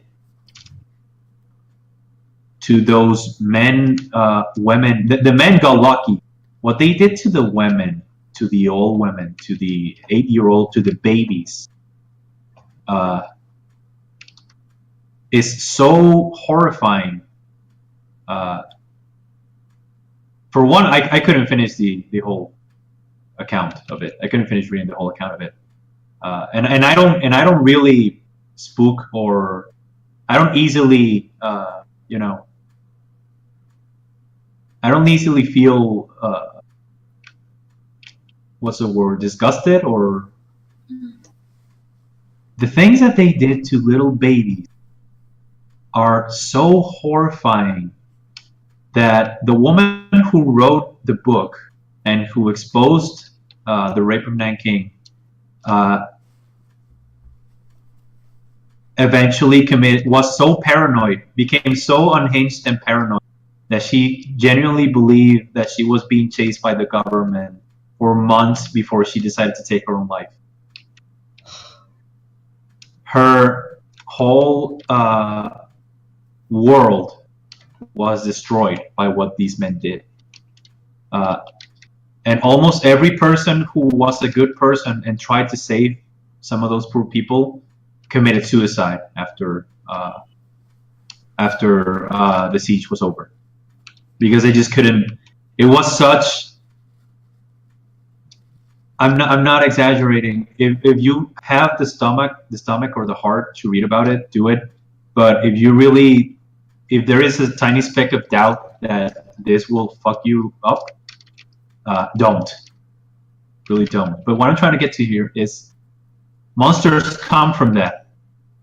And people call those men monsters, and rightfully so. But the scary thing about the xenomorph is that it is a monster, but the skull inside is human.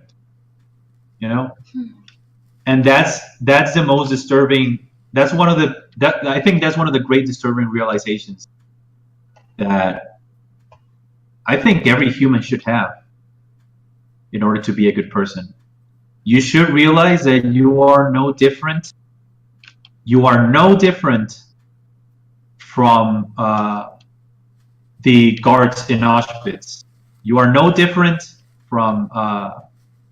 You are no different at all from an ISIS freedom fighter. You're no different than. You are no different than a Stalinist militant. You're no different than Ted Bundy. You're no different than Ed Gein. We all have the same capacity, given the circumstances, given the proper circumstances, the genetics. We could all be. There's a lot. People will always say, "Oh, if I was in Germany in the World War II, I would have helped the Jews." I don't know about that. Because there's just so much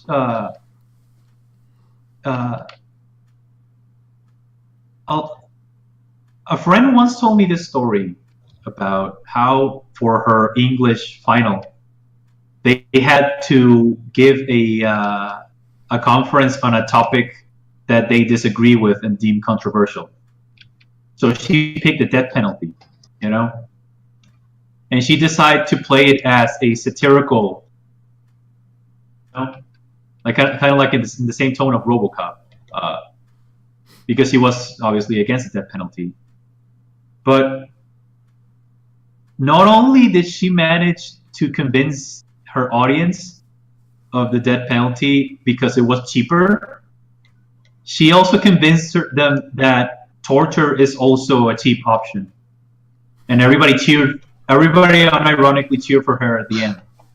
And I remember her telling me how disturbed she was by that, and that she felt like Hitler, giving his speech, because you can see how riled up people are. Oh yeah. And they're not evil people. That they're men and women with families and who truly care about their country. They were just completely misguided by this crazy dude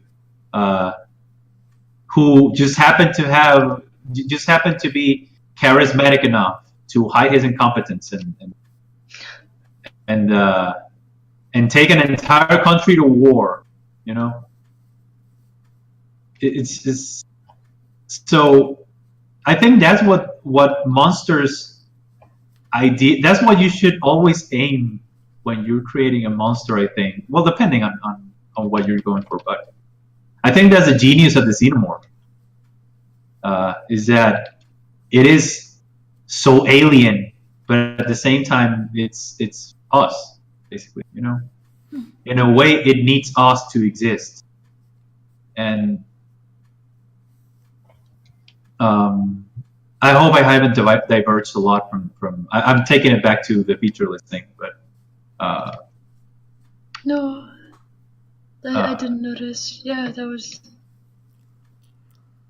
But that was also something that I was curious about. But yeah, I mean, you shouldn't be afraid of new features as long as you have the proper setup for it. And okay, like even if you're not, let's say that you don't have the liberty to say, oh well, it's just a magical, an extraplanar monster or a magical monster. Well, maybe it's a monster that exists in a very inhospitable environment. You know, maybe it's a yes, that's a dick. Maybe it's a monster that exists deep underneath a cave where there's no light. You know, I think this is why bugs are so scary. You know, because bugs don't have a conventional face. Or just deep sea creatures like those anglerfish, their faces are horrifying.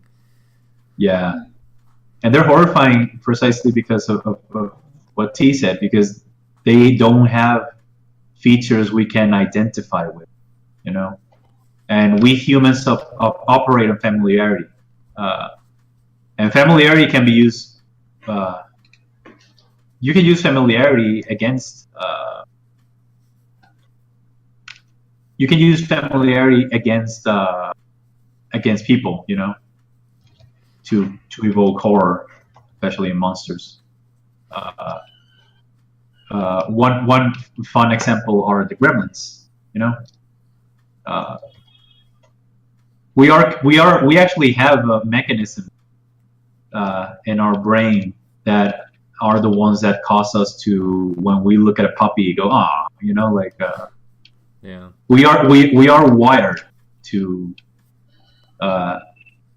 see young creatures, not only human but from other species that are similar to us, as endearing because it has helped us survive. Actually, that's interesting. It reminds me of the second question that I had that I thought was going to be completely unrelated, but so. I'm not sure if this is just me, but do you find it more difficult to design a monster to be scary if it was a mammal, so if it had like fur, as opposed to being based on a bug or a reptile? Yes, definitely. I would say definitely, because again, the more familiar we are with what we're seeing, the more familiar we are with what we're seeing, the harder it is to evoke fear. You know, because okay, even when you look at a tiger, you know, it's like, oh, it's beautiful. You know, you don't immediately think it's dangerous unless it's right close to you. Then you're shitting your pants. But you see a tiger in a zoo, and the first thing you think of is, oh my God, what a beautiful, beautiful creature. Even though, you know, like, who would you rather be with in a room alone? A tiger or a cockroach? A tiger or a bunch of cockroaches? Okay, a bunch, yeah, okay, no, a tiger. If it was just one cockroach, I would take the cockroach. But like, the cockroach is very, very unlikely to hurt you.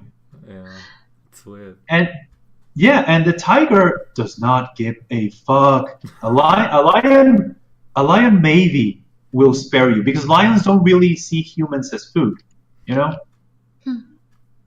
Like lions don't immediately register human as prey, but tigers don't give a fuck. They're like, oh, all right, you're in my territory. Fuck you. Tigers don't give a shit, you know. That's interesting. I didn't know that. Tigers don't care. I mean, have you ever seen that video of the tiger attacking some dudes on an elephant? No. I haven't. I'm gonna link that video to you later, T.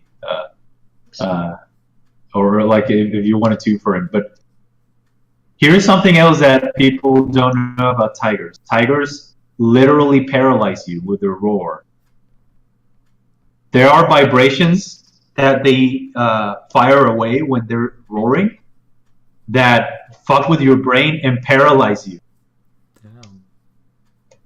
That's cool. So I think that the way to go when you are designing a mammalian monster, is more about what the creature can do than how it looks. Because at best, you will be able to make it seem like a formidable adversary. Well, you know? I mean, it kind of depends on what kind of mammal you look at for reference to. There are some type of bats, for example, who have like really weird looking faces. Oh, yeah, that's true. And just some underground mammals. I don't know the name right now. Oh, yeah. That's horrifying. Yeah. Just some species do look very weird. They might not have fur though if they live underground, so I don't know about that. But bats, they do have fur. They do have fur. Okay, but look at bats, definitely. Like some of them have really weird fucking faces. I have a hard time relating to that because I think bats are. Goddamn. Like Their even noses are like these big fucking things, and yeah, no, they look like you threw a grenade into a fucking salad. But I still think they're really cute. Goddamn. But I do agree that some varieties of mole are really fucked up looking. Like because they don't seem like they have a face. They have like just pointy thing with and I mean some people find rats scary. I don't know what that's about, to be honest. Yeah, I think it's probably evolutionary. We're working because rats carry diseases. We might have some sort of genetic memory there that primes us for that. But I don't, because I also think rats are cute. So the thing with rats is that they can get literally anywhere, and they're very difficult to get rid of as well. If you have one, chances are that you have a lot. That's true. I had to deal with rats a lot here in the UK. Oh shit! For some reason. Yeah, no, I get you. Like it's more of the inconvenience that they cause, I guess. Yeah. Which reminds me, when you said like for lack of a better word, furry monsters. Here we go. This is where it gets weird. This is no. I was just gonna say like, so you have different types of fear, right? You have the kind of fear that is because you can't explain what you're seeing. And then you have the kind of fear that is literally just for your life, basically, being threatened by something. Yeah. Which is why when you asked, like, would you rather be in a room with a tiger or with a bunch of cockroaches, I think that's just two very different types of emotion that you would be feeling. Yes, I would say that, and I would say you're right. Again, though, do you know what happens after death?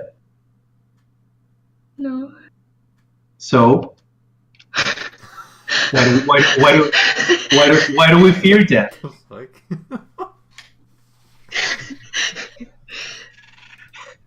I'm not trying to be a dick. I'm just saying, Because it's the unknown, I guess. we fear the unknown because we fear death, or more like I don't know. Actually, it's kind of a yin yang. We fear death because we fear the unknown, and we fear the unknown. We fear death. oh my god. Oh wow, this is even a revelation for me. I just wanted to draw some monsters, man. What the fuck? That's the thing. I really think that to draw monsters, you Yeah. have to really tap into these things. No, it You makes know, sense. you have to really go into that unpleasant place, and it's even. Let's examine it for a bit from another angle. Let's examine it from the Del Toro angle, where he's very Oh, hell yeah. enamored with the concept of loving monsters, and that actually has a very strong element, with which I identify with. I think lately lately it has resonated a lot lately with me emotionally for a lot of reasons. But his view of monsters is that he understands that they are us. You know, what we were saying back then, back then about Nazis and shit. He understands that essential truth that monsters are us, or that they represent us. And There are in some abstractions, yeah, and in some cases we use monsters to even try to interpret aspects of ourselves. I really do think that people are way much more. I really do think that people, on average, are way much more critical of themselves than they are of others. I think, like, maybe they don't seem like it, but I really do think that a lot of people always have feelings of inadequacy. Feelings that who's ever going to care about me? I did all horrible things. I'm a bad person. I'm a monster. Like, you don't say it outright, but it's there. And I think essentially what Del Toro does with monsters is,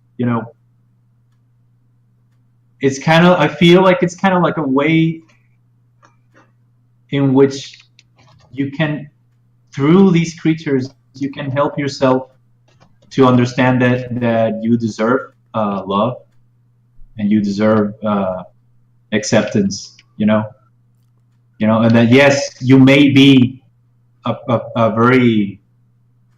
very flawed person.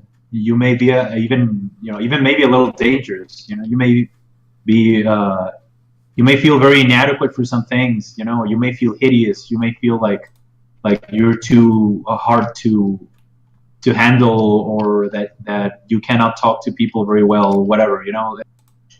And Del Toro takes all that, and he turns it into a monster, and then says, it's okay to love that, and because beneath all that, it kind of is like some people, monsters for Del Toro in some sense are people who are very who only appear dangerous or horrible because no one has given them the chance.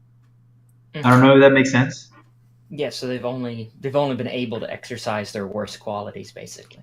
Yeah, they've only been allowed to exercise the worst qualities, and if someone comes along that can understand, and they can accept them for who they are, they can actually reveal that they are they're very good, and very worthwhile people, very worthwhile characters. And so there's also a positive aspect to monsters. The lovable monster is a really, I think it's a really good trope. Maybe it had some bad rap for a while because of Twilight and I mean, it certainly has a long history of being kind of used in lackluster ways. Yeah. But there are interesting ways of doing it, like Yeah. Slither, for example, kind of inverts it. Yeah. Not love of a monster, but the monster falls in love because it's Yeah. never had human emotions before. It's just been Yeah. a parasite. It's very interesting. Yeah, that's true. Oh well, actually, Parasite is a good example. Has anybody watched the or read the manga? I watched like No. half the anime. I don't know why I never continued. Has anybody else? Yeah, because there's a similar thing. There's a similar thing in there, AMAC, where like I don't know if you more or less know the story, but it's an alien parasite that inhabits humans. Yeah, and- it gets in a guy's hand or something, Yeah. right? Am I thinking? Yeah, Yeah. and there, without spoiling much, there's this one character who is also completely. That character is completely overtaken by the parasite, and the parasite finds herself capable of feeling love.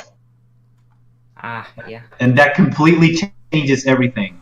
It's from a more existential perspective, you know. But essentially, it's like oh shit, I didn't know this emotion.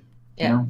Because I mean, it goes beyond just not being familiar with love for a parasite. It kind of destroys their entire concept of their reproductive strategy. Yeah, exactly. Because that is it's kind of a thing that can't really involve love, at least in kind of a how we mean it. And so if it's understanding human love, it basically kind of has to stop propagating as much as a parasite. Yeah. It has to become its own being. It can't live off of something else. Yeah, and that's kind of goes that way. Like, it's very clever because it's true. Parasites.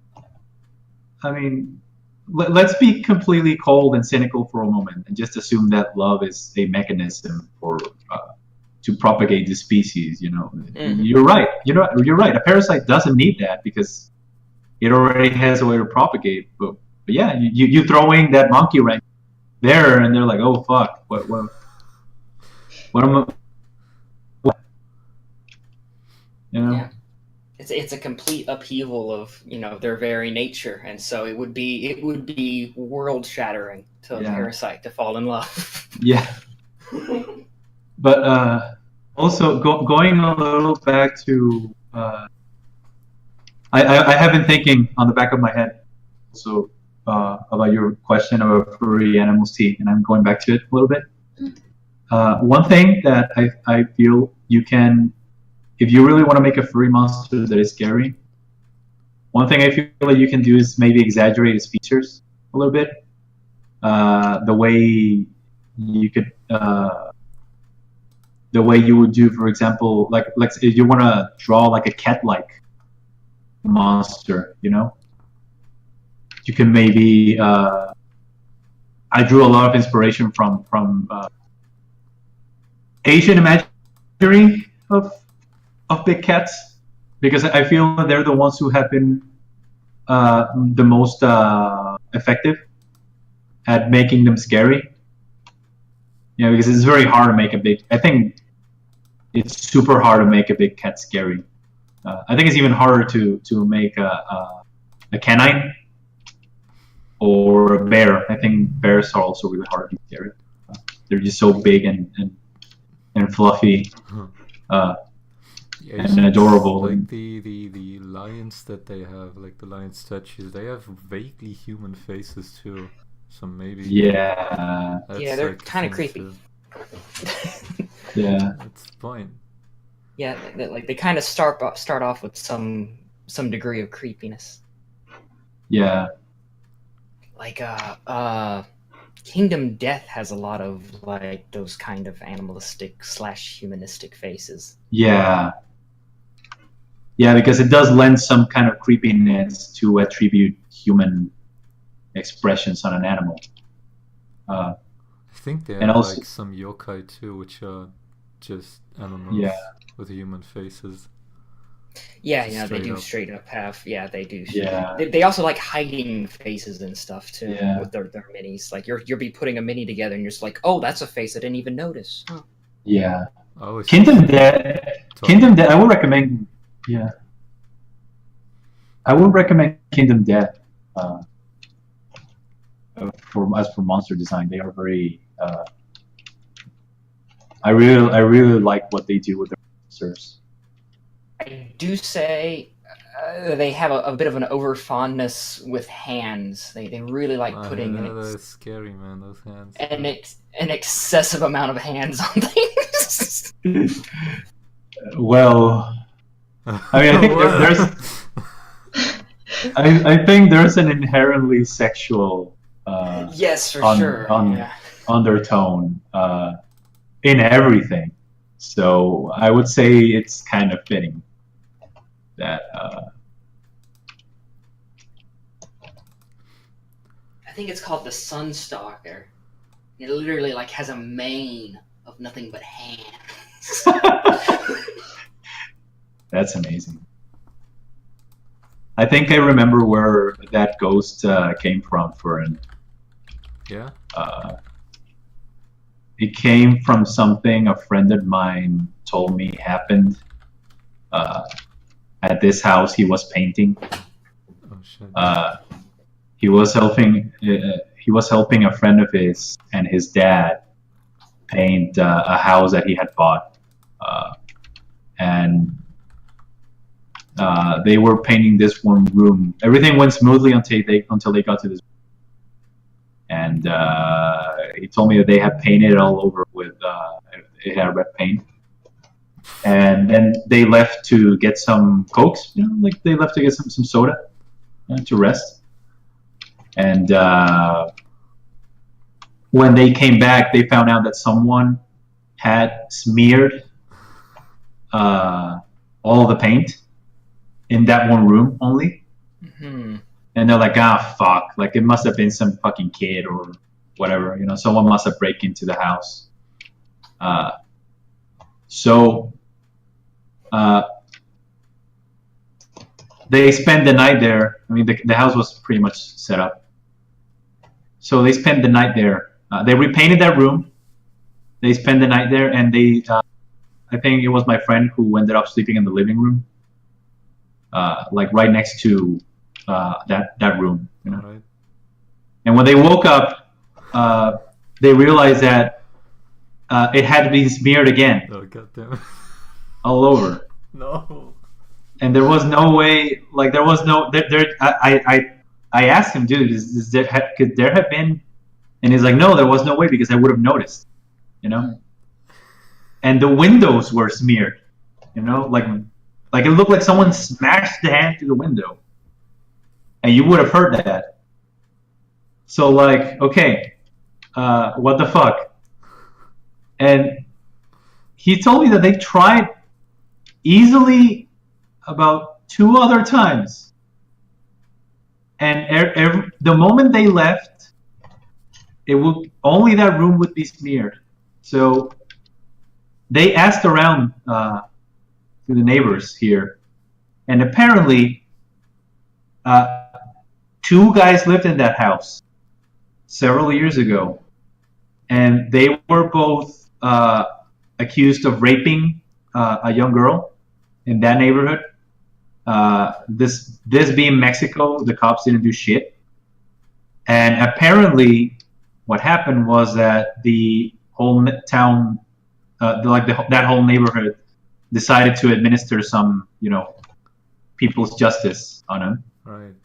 And they got him into that room and they tortured and killed them both. In that room? Yeah, violently. Goddamn. Like they were saying that there were blood smears from where they tried to go through the window and they were just being swung around by everybody, beating them to death. And they tried to paint that room red. Yeah. I remember if it was red, said that like it was always smeared. And I'm like, oh my god. That's a good story. Yeah, like even if I don't think he made it up because, to be quite honest, he's not a very intelligent friend. Shit. But and his dad and his friend also are, like they're very adamant. But I think I think the whole hands thing came from there. Oh boy. Anyway, one thing, T, that I also think could help you if you're making. One thing that I find particularly scary, for example, in cat-like creatures, is if their head is disproportionately large compared to the rest of their bodies. Like they have a very thick neck and a very big head, but like their legs and paws are kind of small for their size, but they're huge. You know, that scares me a little bit. I twist the fangs a little bit in the way that you would find in Asian iconography of large cats. I think they associate them with demons, with the Rakshasa, I guess. So that could also be helpful. But I agree with you. Generally, completely furry creatures are hard to do because the ugly creature that only has patches of fur, and that it looks, because some animals without fur, look very disturbing. Yeah. So that's one way to go. But a completely furry animal, I would say you would have to do something really outlandish for it to evoke the same feeling that something like a bug would evoke. Like, I don't know. Imagine that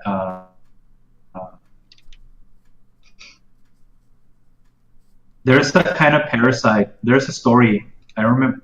I read that a long time ago. I don't even remember who. I think maybe Poe. I don't remember. It's a story about. I don't even remember the fucking name. But it's a story about this patient who is slowly hallucinating dead people and shit coming to see him in his bed. And it's about him increasingly going insane, like increasingly seeing visions, and everything in the story seems to point out that he's been visited by ghosts until the patient dies. And what they find when they finally remove his dead body is like this large bump below the pillow. Nice. And it was this hairy lump, this parasite that was furry, but it has like this horrible little mouth, and it was sucking blood from his head, and it was making him go insane. And it's kind of it somehow evokes in me the feeling of, imagine you touch something furry, and you're like, oh, okay, it's a furry creature, but then you turn on your flashlight and it happens to be a giant tarantula or something, God, no, go away. So I think you can play with fur that way, if that makes sense. Yeah. You can play, like, not fully a mammal, but definitely. But still with some hair.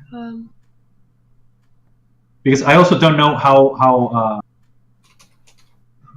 I really don't know. You have a specific type of animal in mind that you want to evoke, or just furry creatures in general. I was thinking of what would I have to do to not find them, just as you said, adorable. Since we're so used to associating them with house pets, etc. Yeah. I say you would have to. But now that you mentioned the parasite, I think it's super scary. It's very disturbing. Yeah. Yeah, because we forget that other species have developed fur, just not in the way that, not as prevalent as mammals. Right now, I completely forgot spiders, but yeah. I love spiders. Guys, he thinks they're cute too. God damn it. They are cute. Is this the guy who looked at dead people for a weekend? Why am I not surprised? Inspiration. Inspiration. Yeah. I mean, it fucking did things to me. Yeah. No, I can imagine. This is The Feather Pillow by Horatio. Can't pronounce his last name. There we go. Feather Pillow. Thanks, AMAC. You should read that story, by the way. No, I remember reading it. I couldn't also not remember the name or the author, so I felt a need to look it up myself. Okay, great. I think it was a fiance after a marriage. Yeah, something like that. Yeah. Yeah. Yeah, it's a fun story. If Vern T, if you haven't read it, I haven't. I need to read more like scary stuff. Yeah, you guys should read it. I'm gonna try to do something here that has fur on it. This is a flying kind of like a flying squirrel, but horrible.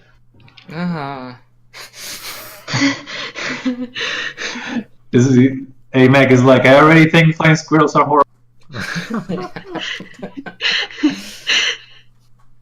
So small and cute. Oh god. What I was curious about is if you had like a go-to monster design that you like default to, if you just want to sketch some stuff. If it's like these skeletal kind of dog-looking things that I've seen you draw recently, or if it's something else. That's a good question.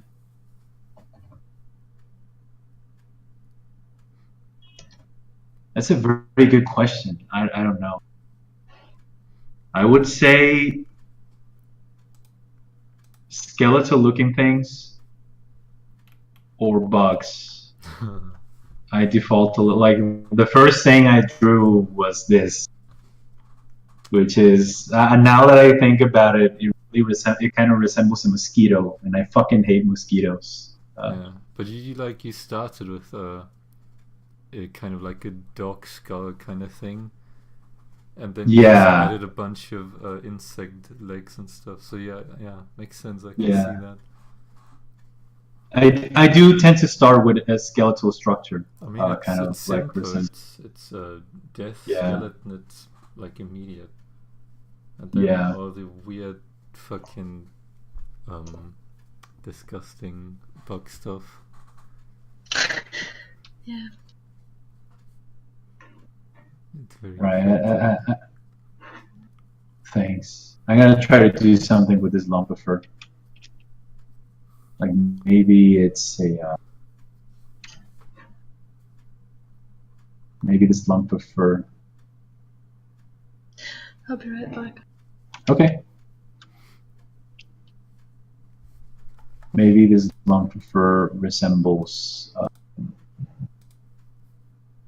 an animal or something. Hey, this weird thing with like the bat ears and the what? When you drew before the lion or like tiger thing, that's really weird looking too. The bat thing. This one? The stream has delay, so I don't know what you're looking at right now. I have it up, so I'm assuming this is the thing. The one that has like some tendrils. Yeah, I think that must be it. So just insects. Just draw insect stuff and you're good with monsters. Okay, I get it. I mean, when I'm doing random stuff, yeah. No, when I'm doing specific stuff.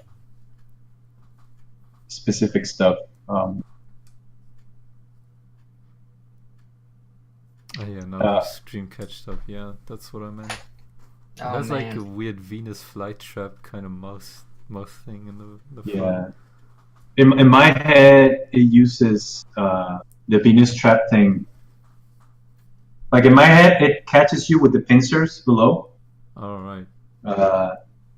It catches you with those. It picks you up, and then it uses the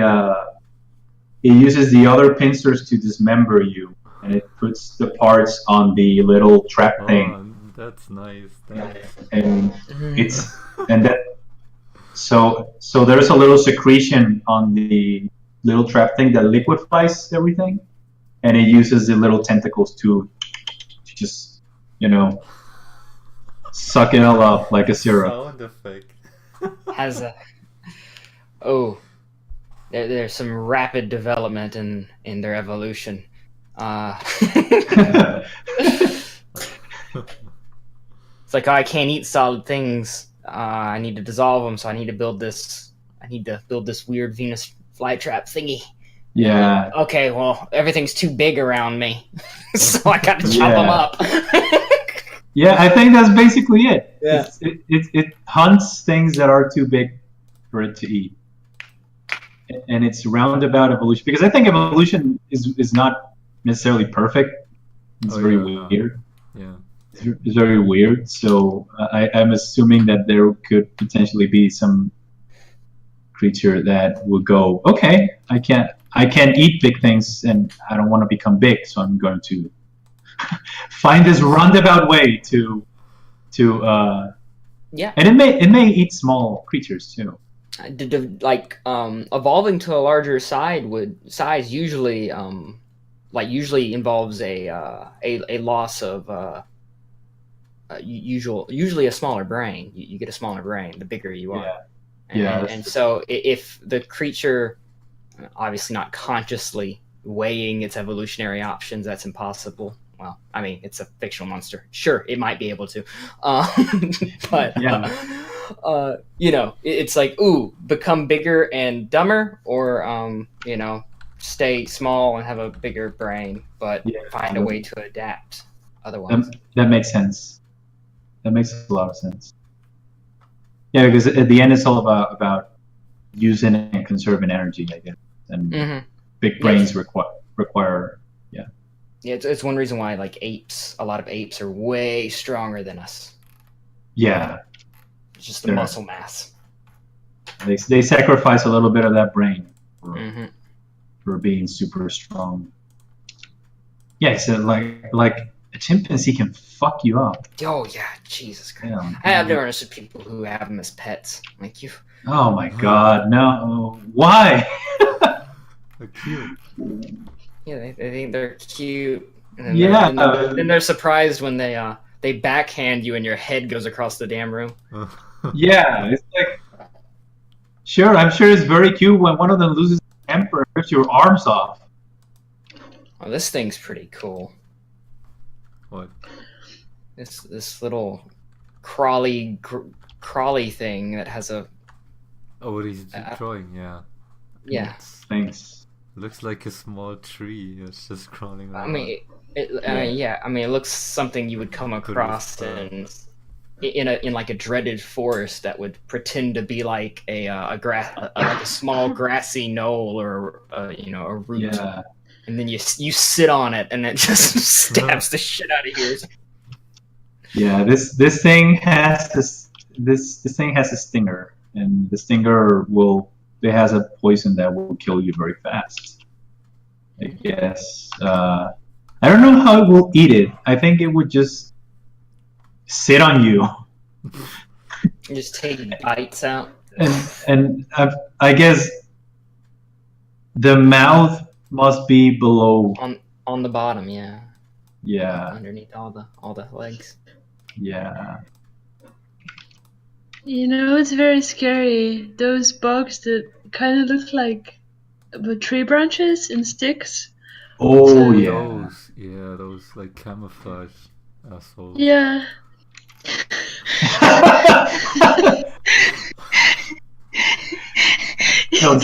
those bastards. They're very impressive though. Praying mantises too. Those look just like leaves and sticks. Sometimes. Yeah. God, It's why praying mantises are fucking scary looking. I can never understand why Clara likes them so much.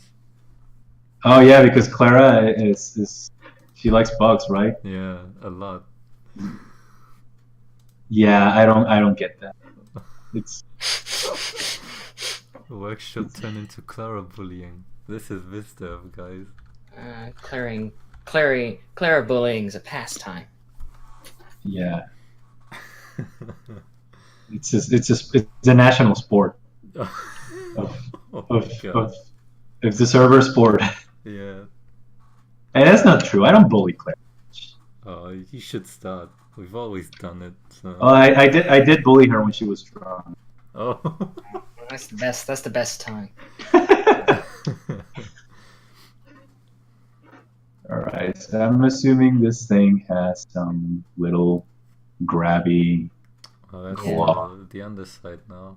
Oh, good. yeah, that tears away at the flesh and picks it up. And inside it has this rows of teeth Yeah. that they're actually like they come from a muscle, and they just spin around and serrate. Yeah, it's like a blender. Yeah. Uh, Garbage disposal. Yeah, and it's like the creature itself is very weak, but I feel like this muscle that it has is so strong that it crushes bone.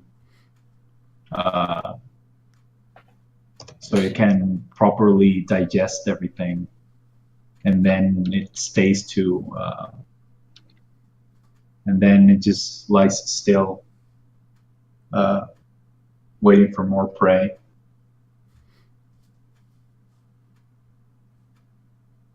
Yeah. I guess it would pretend to be it would pretend to be like a small. Like I really feel that the trunk is kind of like a turtle's neck, where it's actually it's meaty, Ah, yeah. Okay. just Yeah. skin hanging around, so it can lower it. And basically just look out like a raised lump of grass or some stuff. Yeah, yeah, like you sit on it. Grass. Or you just step on it and it just. Yeah, and it just goes.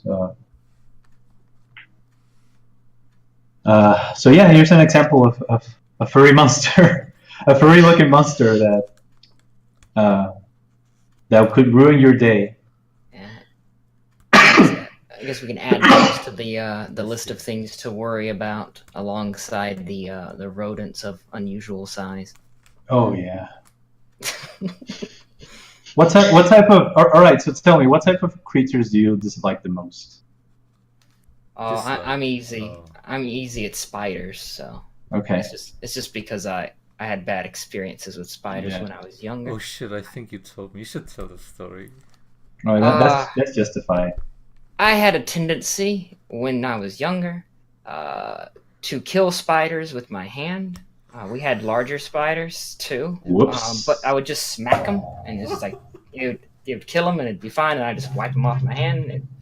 Well, I did it one time, and the spider had eggs on it. Oh, And I got babies that exploded all over me. And no. for days, I felt like I had them crawling on me. It was the worst thing ever. Oh my god. Oh, such a good story.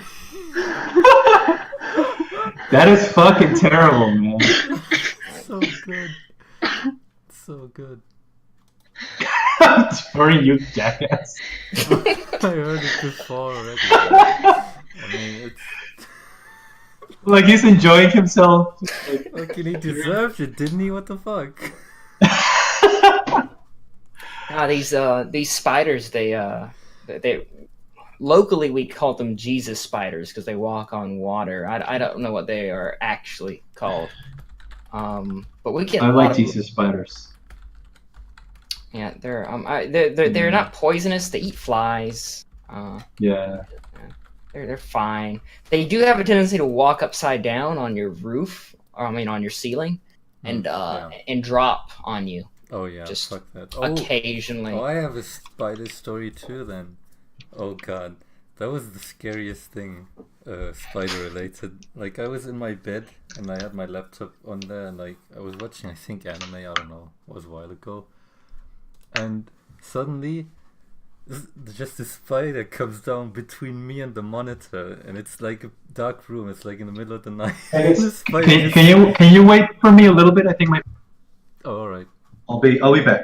Sure.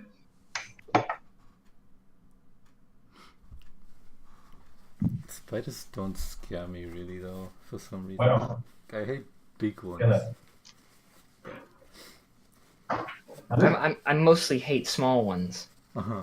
Oh yeah, obviously. I kind of leave the big ones alone now. Like I don't want to have them near me still, but it's not like, oh shit, I can't move. Yeah, the only small ones I tolerate are the little jumpers. The jumping spiders. They're kind of cute. And they don't really do anything. They also have a tendency to be jumping away from you, not towards you, so that's kind of a nice relationship. Sí, me acuerdo cuando se iban a apagar.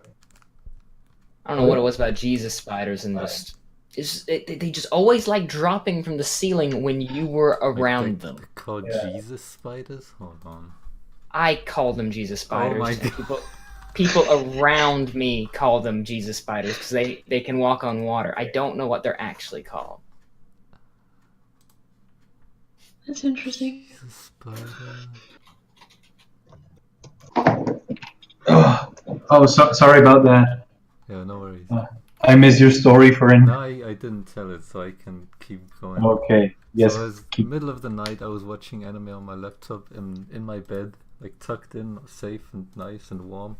And then just a spider came down from the ceiling, just between my face and the monitor, and I jumped out of the bed, and I turned the lights, and I couldn't find it anymore. Oh, cannot sleep in the night. Okay.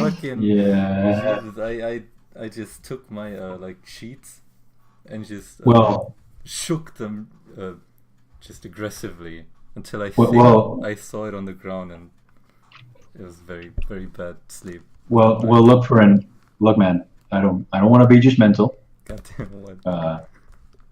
But I think that you brought this on yourself. What? Why? I didn't kill it. Because you watch anime, and therefore. Oh my god. and therefore you are a degenerate, and nature does not like things that are natural. Oh my god. I'm kidding. I'm kidding. So T, I know that you fear worms more than anything. Is that correct? Yep. Worms and also centipedes are quite scary as well. Oh, too many legs. That's. My god. Well, they kind of they move in a very unnatural way, and also move in a really interesting way. Though the legs, they make like these waves. And centipedes you call it interesting, yes. Centipedes look aggressive too. Millipedes look just, I don't know, boring. But centipedes look aggressive. How many legs is too many legs? Where's the cutoff point? I would say more than 8 legs is too many legs. Okay. However, spiders are, I think spiders are fine. I think their constitution is what makes them, they can't be scary because they're literally just a ball with like legs coming out of it. So it's a very innocent shape compared to a centipede, which is just, just legs. And do you think T, that it has to do also with the fact that they come in very menacing colors? Because centipedes, like I feel that maybe that might contribute to why you feel so instinctively. Because I'm scared of centipedes too. I'm scared of centipedes as well. They don't repulse me, but because they come in like bright yellows and blacks and reds, I immediately, instinctively feel they're dangerous, and that they might sting. But look at their little tiny legs. That's the whole issue. Yeah, that's. Oh my god. They don't need them. They don't really need that many. Oh my god. I can just imagine T going like, why do you have so many legs, You man? have them. Leave some. Steps do you want to take? Leave some for the rest of us, you soulless greedy fuck. Oh man. Oh. Good. I'm also not too fond of grasshoppers, but just because, like, while walking through tall grass, they have a tendency to fly and hit you in the face. I don't know why. It's just really annoying. I actually really dislike their eyes, and theirs and praying mantis's eyes. Just these big eyes with the little dots somewhere is weird. I like grasshoppers. I think they're delicious. Oh. I've eaten some too. They're not bad if prepared correctly. I've eaten grasshoppers. Yeah, like they can be tasty. Yeah. Oh, goodness. Yeah, it's just the part. That's just in Europe, T, I guess. It's just the part where they punch you in the face.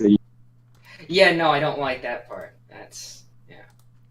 That reminded me of this one time that I was at lunch with some friends, and like the night before, we had been drinking and partying, and everything was cool. And then when we woke up, we were all sitting very comfortably in rocking chairs outside of the cabin. Mm-hmm. And my friend, the one who owned the cabin, he just came outside with a beer, and like he was ready to get into the pool, so he had no shirt. He was just like, inhaling the healthy, pure air of the forest. And I saw in slow motion a gigantic, and I mean gigantic, moth. No. Right. The size of a fucking basketball. It was a huge moth. It was the biggest moth I'd ever seen.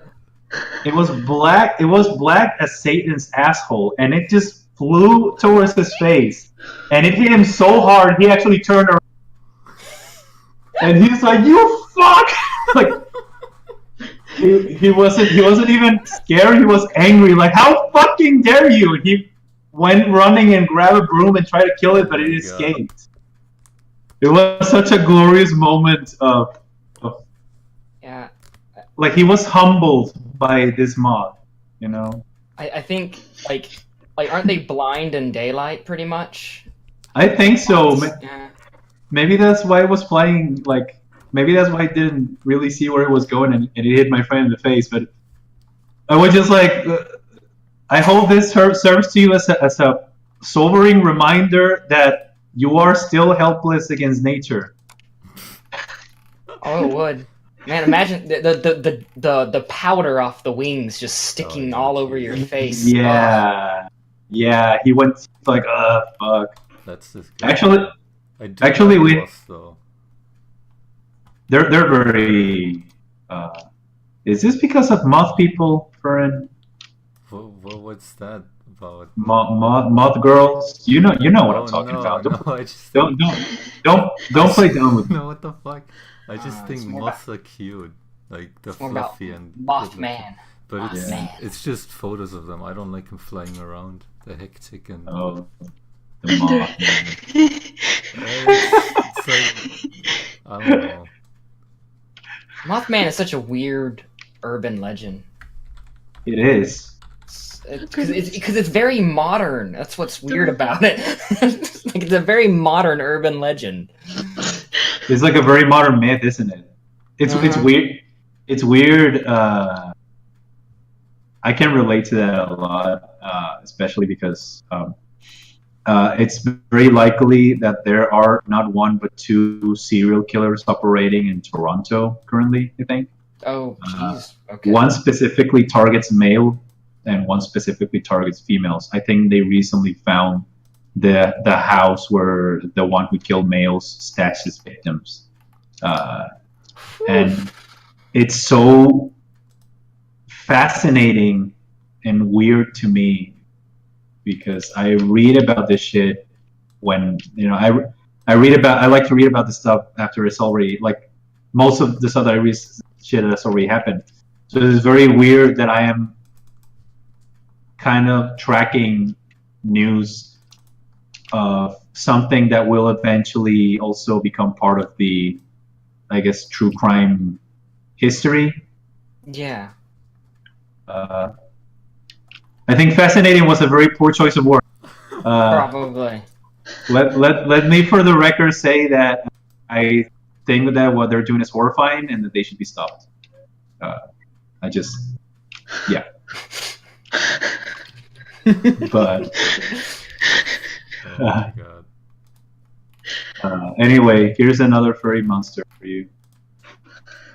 This thing, I like to think it's amphibian. Yeah, I get that.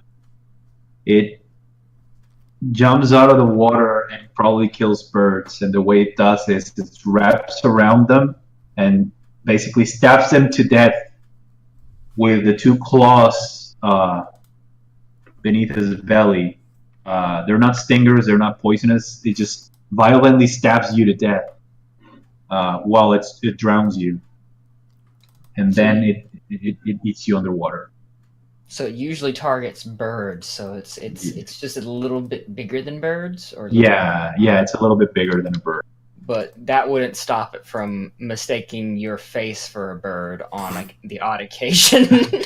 Yeah, very likely, and it's also very likely to kill you because it hits your face it's on the height that it could easily stab you in the chest or your neck. And I figured it does it in a very quick, very frantic stabbing motions, like no, stabs you like an angry Chinese man. What the fuck? Robbing a bookstore. And this is why in an RPG, if you're the point man, full helmet, very important, full coverage helmets. Yeah. Got to protect your eyes, your ears. Like, these are important things. Yeah.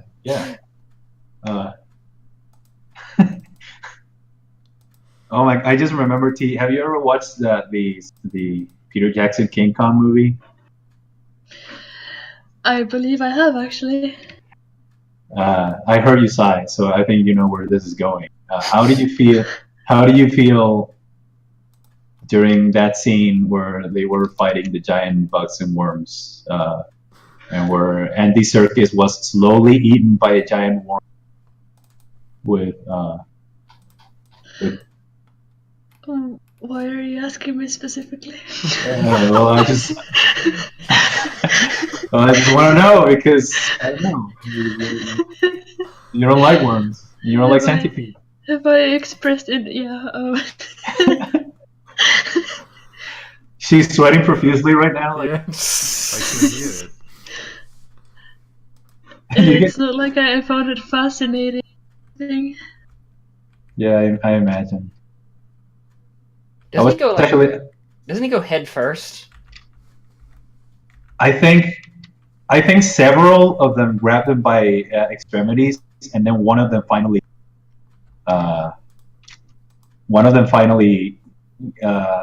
like gets his head. Okay. That's one way I don't want to go. because I just don't fancy the idea of being to death.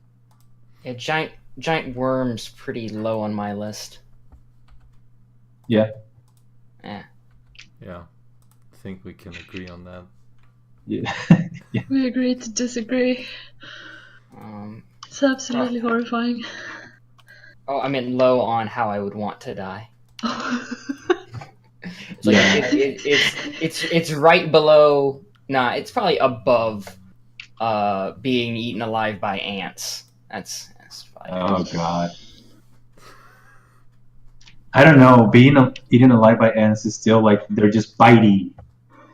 No, like the giant ones in that stupid fucking Indiana Jones film. Oh god. Where it's like it's almost like they're standing in lava. It's eating them apart so fast. Yeah. Just impossible, but still. Yeah. All right, keeping it topical though. A very effective use of bugs is Starship Troopers, I think. Oh yeah. Because I think it's that movie is great on many levels. But one of the things I like about the monsters themselves is that it's a thing that if you were a kid and watched like Discovery Channel shows where bugs ate each other, you always wondered which was, how horrifying it would be that a bug that big would exist. Yeah. Because it's a very dehumanizing way of being killed, being like dismembered in a very almost systematic way. And I think that movie very effectively conveyed that. It was very fucking impactful when I first watched that. I watched it in the theater when I was, I think, in fucking like junior high or something. And I was just like, ah! It was pretty awesome. I very much enjoyed that film when I was younger because I had about probably maybe a year or two before I actually saw the film, I had gotten into 40K, and there's a lot of parallels between the Imperial Guard and the Tyranids. And so I was kind of hyped just for those parallels. Yeah. It's I would say the only thing that is really different, I would say, is that the Arachnids are not openly hostile. Like in the movie, because in the movie it was suggested, because the movie is a satire. So I like how the movie suggested that they were pretty much not doing their own thing until humans started fucking with them. Yeah. Whereas Tyranids are like openly seeking the psychic essence of the Emperor, and so they're trying to eat everything. It's like everything else in 40K, like they hate you. They want to. But the Imperial Guard are kind of satirical, so they're kind of more. There's more of a comparison there. Yeah, that's true. They're very, I would say. It's funny because I do think that 40K in some way turned around on itself and stopped being satirical and started taking itself very seriously, and that's when I kind of lost a little bit of it just really stopped openly taking itself satirical. Yeah. It's still there to be taken satirical, but it's kind of more on you to take to laugh at it. Yeah, that's true. They're doing a newsletter called the Regimental Standard, which is basically a blog post, but in it kind of pretending to be Imperial Guard propaganda. It's been very entertaining. It's been reminding me of like the old days of 40K. Yeah. It was very over the top. Yeah, and of how fun it is, Yes. Oh yeah. It's very fun when it's silly. It's very fun. Yeah. Like I don't even play or think I will ever play 40K because I don't have the money to spend. But the lore itself and the setting and the RPGs and some of the video games is very entertaining. But yeah, I agree. It's very entertaining when it's not taking itself seriously. Mm-hmm. Okay. Here's a more traditionally furry monster. A fat tiger. A fat, angry tiger. It does look quite menacing still. So Well, thanks. I appreciate that. Yeah, this is a fat, menacing tiger. He's probably angry because he's fat. I'm in between it and its food, and so it's just decided to add me to its food. Yeah. Yeah, he's like, give me a Big Mac. Oh, haha. Oh, that was completely unintentional. Oh my god. That was completely unintentional.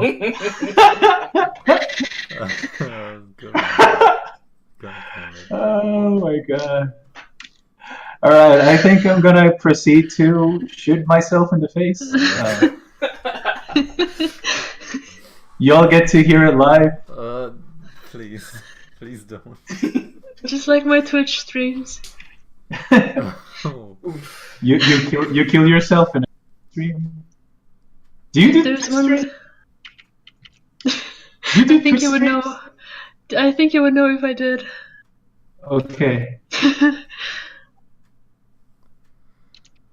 All right, here's Fat Cat. That's his name. Fat Cat. Fat cat. He needs a little top hat then. I was actually gonna give him a lock of hair, like this. Oh, like braided? Yeah, like he has a very little braid. See, that just introduces so many questions. Yeah. Can this cat braid hair, or is someone caring for it? Exactly. You know, let's add some braided hair and let's add an earring here. You know. Yeah. So now we've ventured into trained pet territory. No, well, that's what you might think, but maybe this cat is the singer Seal. And because he has an earring and he can transform into a fat cat. A lot of people have earrings. No! See! Let me have this! Oh my God. Let me have this, please! And he roars at you, kiss from a rose, as it prepares to kill you. It's kiss from a rose, but the kiss is his bite, and the rose are his fangs. That's the dumbest thing I've heard. And you are essentially Heidi Klum's pussy as he destroys it. Oh my god. Okay, I think Yeah.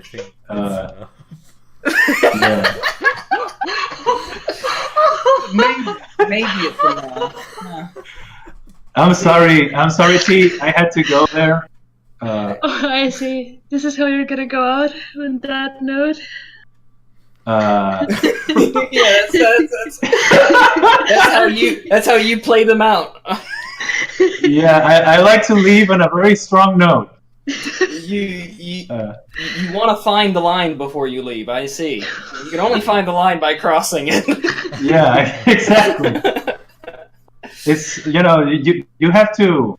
You guys are watching Star Trek. You gotta. yeah. You know, the Enterprise. You gotta go where.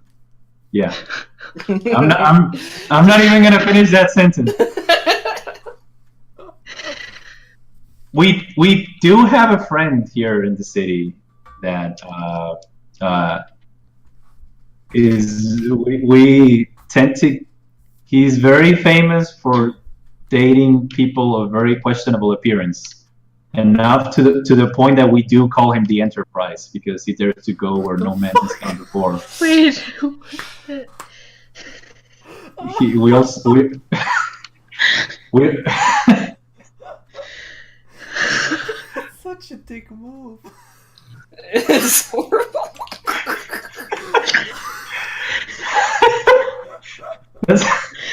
That's Mexican friendship and ingenuity Oh to my you. God. That's We also call him the Power Ranger, Hellboy, the Norwegian, all related to him having really interesting taste in people. Jesus.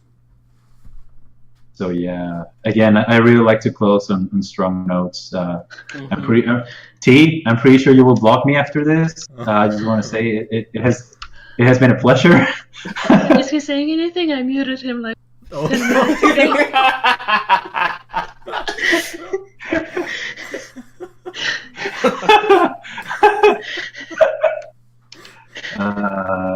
But anyway, here's Fat Cat. Now you know his backstory. He's Seal. You don't need to repeat it, please. And this is Grasshead. And Grasshead. yeah, and he loves you. I'm sorry, I At assume it's least gender. someone does. I mean, he's gonna eat you. Thank you. He's gonna eat you anyway, but he loves you. And that one is probably the most terrifying thing you drew tonight, for me at least. Probably the what? The most terrifying one you drew. Oh, this one? Yeah. I appreciate it. I had fun with this one, actually. He's very... You should like post all of them. They're all pretty good. Yeah, I think I'm gonna work on some of them, make them a bit more presentable, and post them all. But I think this wraps up the workshop. Do you guys have any thoughts, questions, things that you want to say? That you like the workshop? Do you not like the workshop? I mean, I liked what I was present for. Yeah. But would you mind going back through what you've done today? Because I had to leave to drive home. Oh, I was yeah. listening to the first part at work. Okay, this is the first thing I did. That's the bug. Just gotta wait for the stream to catch up. Yeah. Yeah. All right. This is the bug. Here I was talking about, I was giving out the introduction. I have, in theory, recorded the video. Yeah, me too. Oh. It's like at 3.5 hours now, so... Yeah. Oh, then don't worry about it. I'll watch the video again. Okay. Well, we just all gotta right. figure out how to do this. Yeah. I'm sure there's a way. We just... Like, the file isn't even that big. I saved it in MKV, and it's like not even 1 gigabyte. Which is very surprising. But it is. I gotta check how much my my own. I'm missing a bit of your audio though. The maybe I can send. Stuff. Maybe I can send you this video.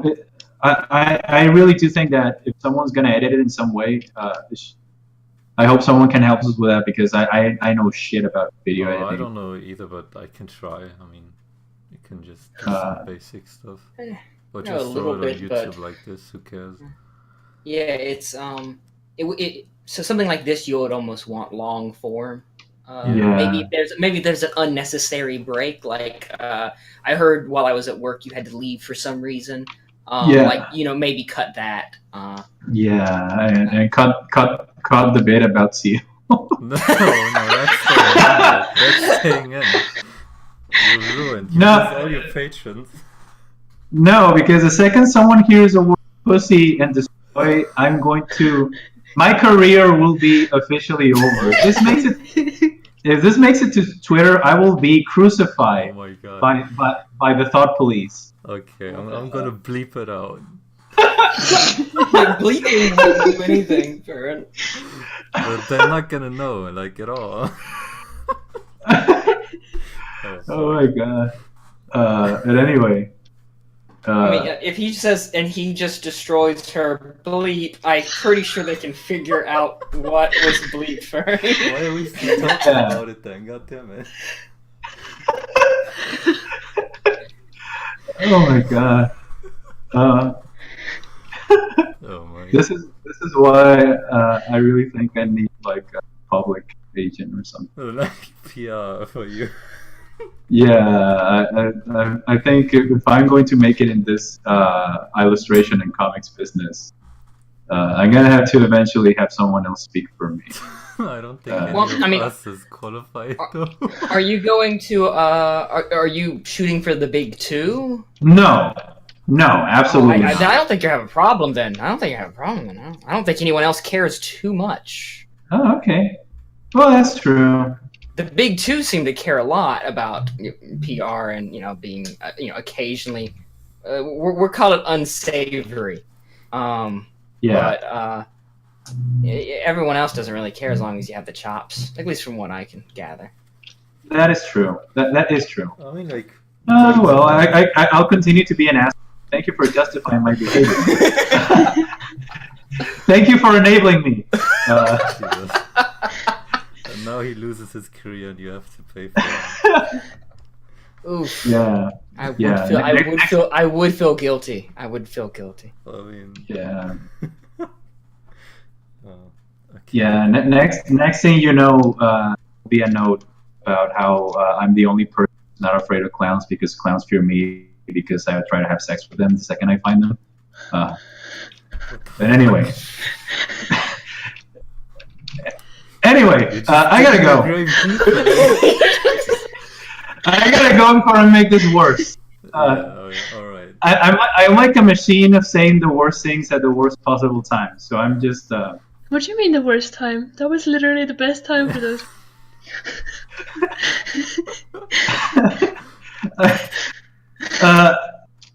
Yeah. Thanks a lot for coming. Thanks for you're all great. Yes, You're all great. I really hope that you found this useful and I guess entertaining. Oh yeah, I mean the last like hour or two were very entertaining. Okay. But well, just some useful info too. I'm glad. And if you guys have any, I'm still gonna be online for a bit. I mean, I'm gonna be doodling, but I'm gonna be chilling. So I'll be here until probably 5 hours or something. So if you guys have more questions or just want to talk or chit chat, I'll be there. I'll probably. Thanks a lot for coming. You're all great. And Same to you. Yeah. I'll see you later. Yeah. See you. I guess. See you later. Bye. Bye. Right.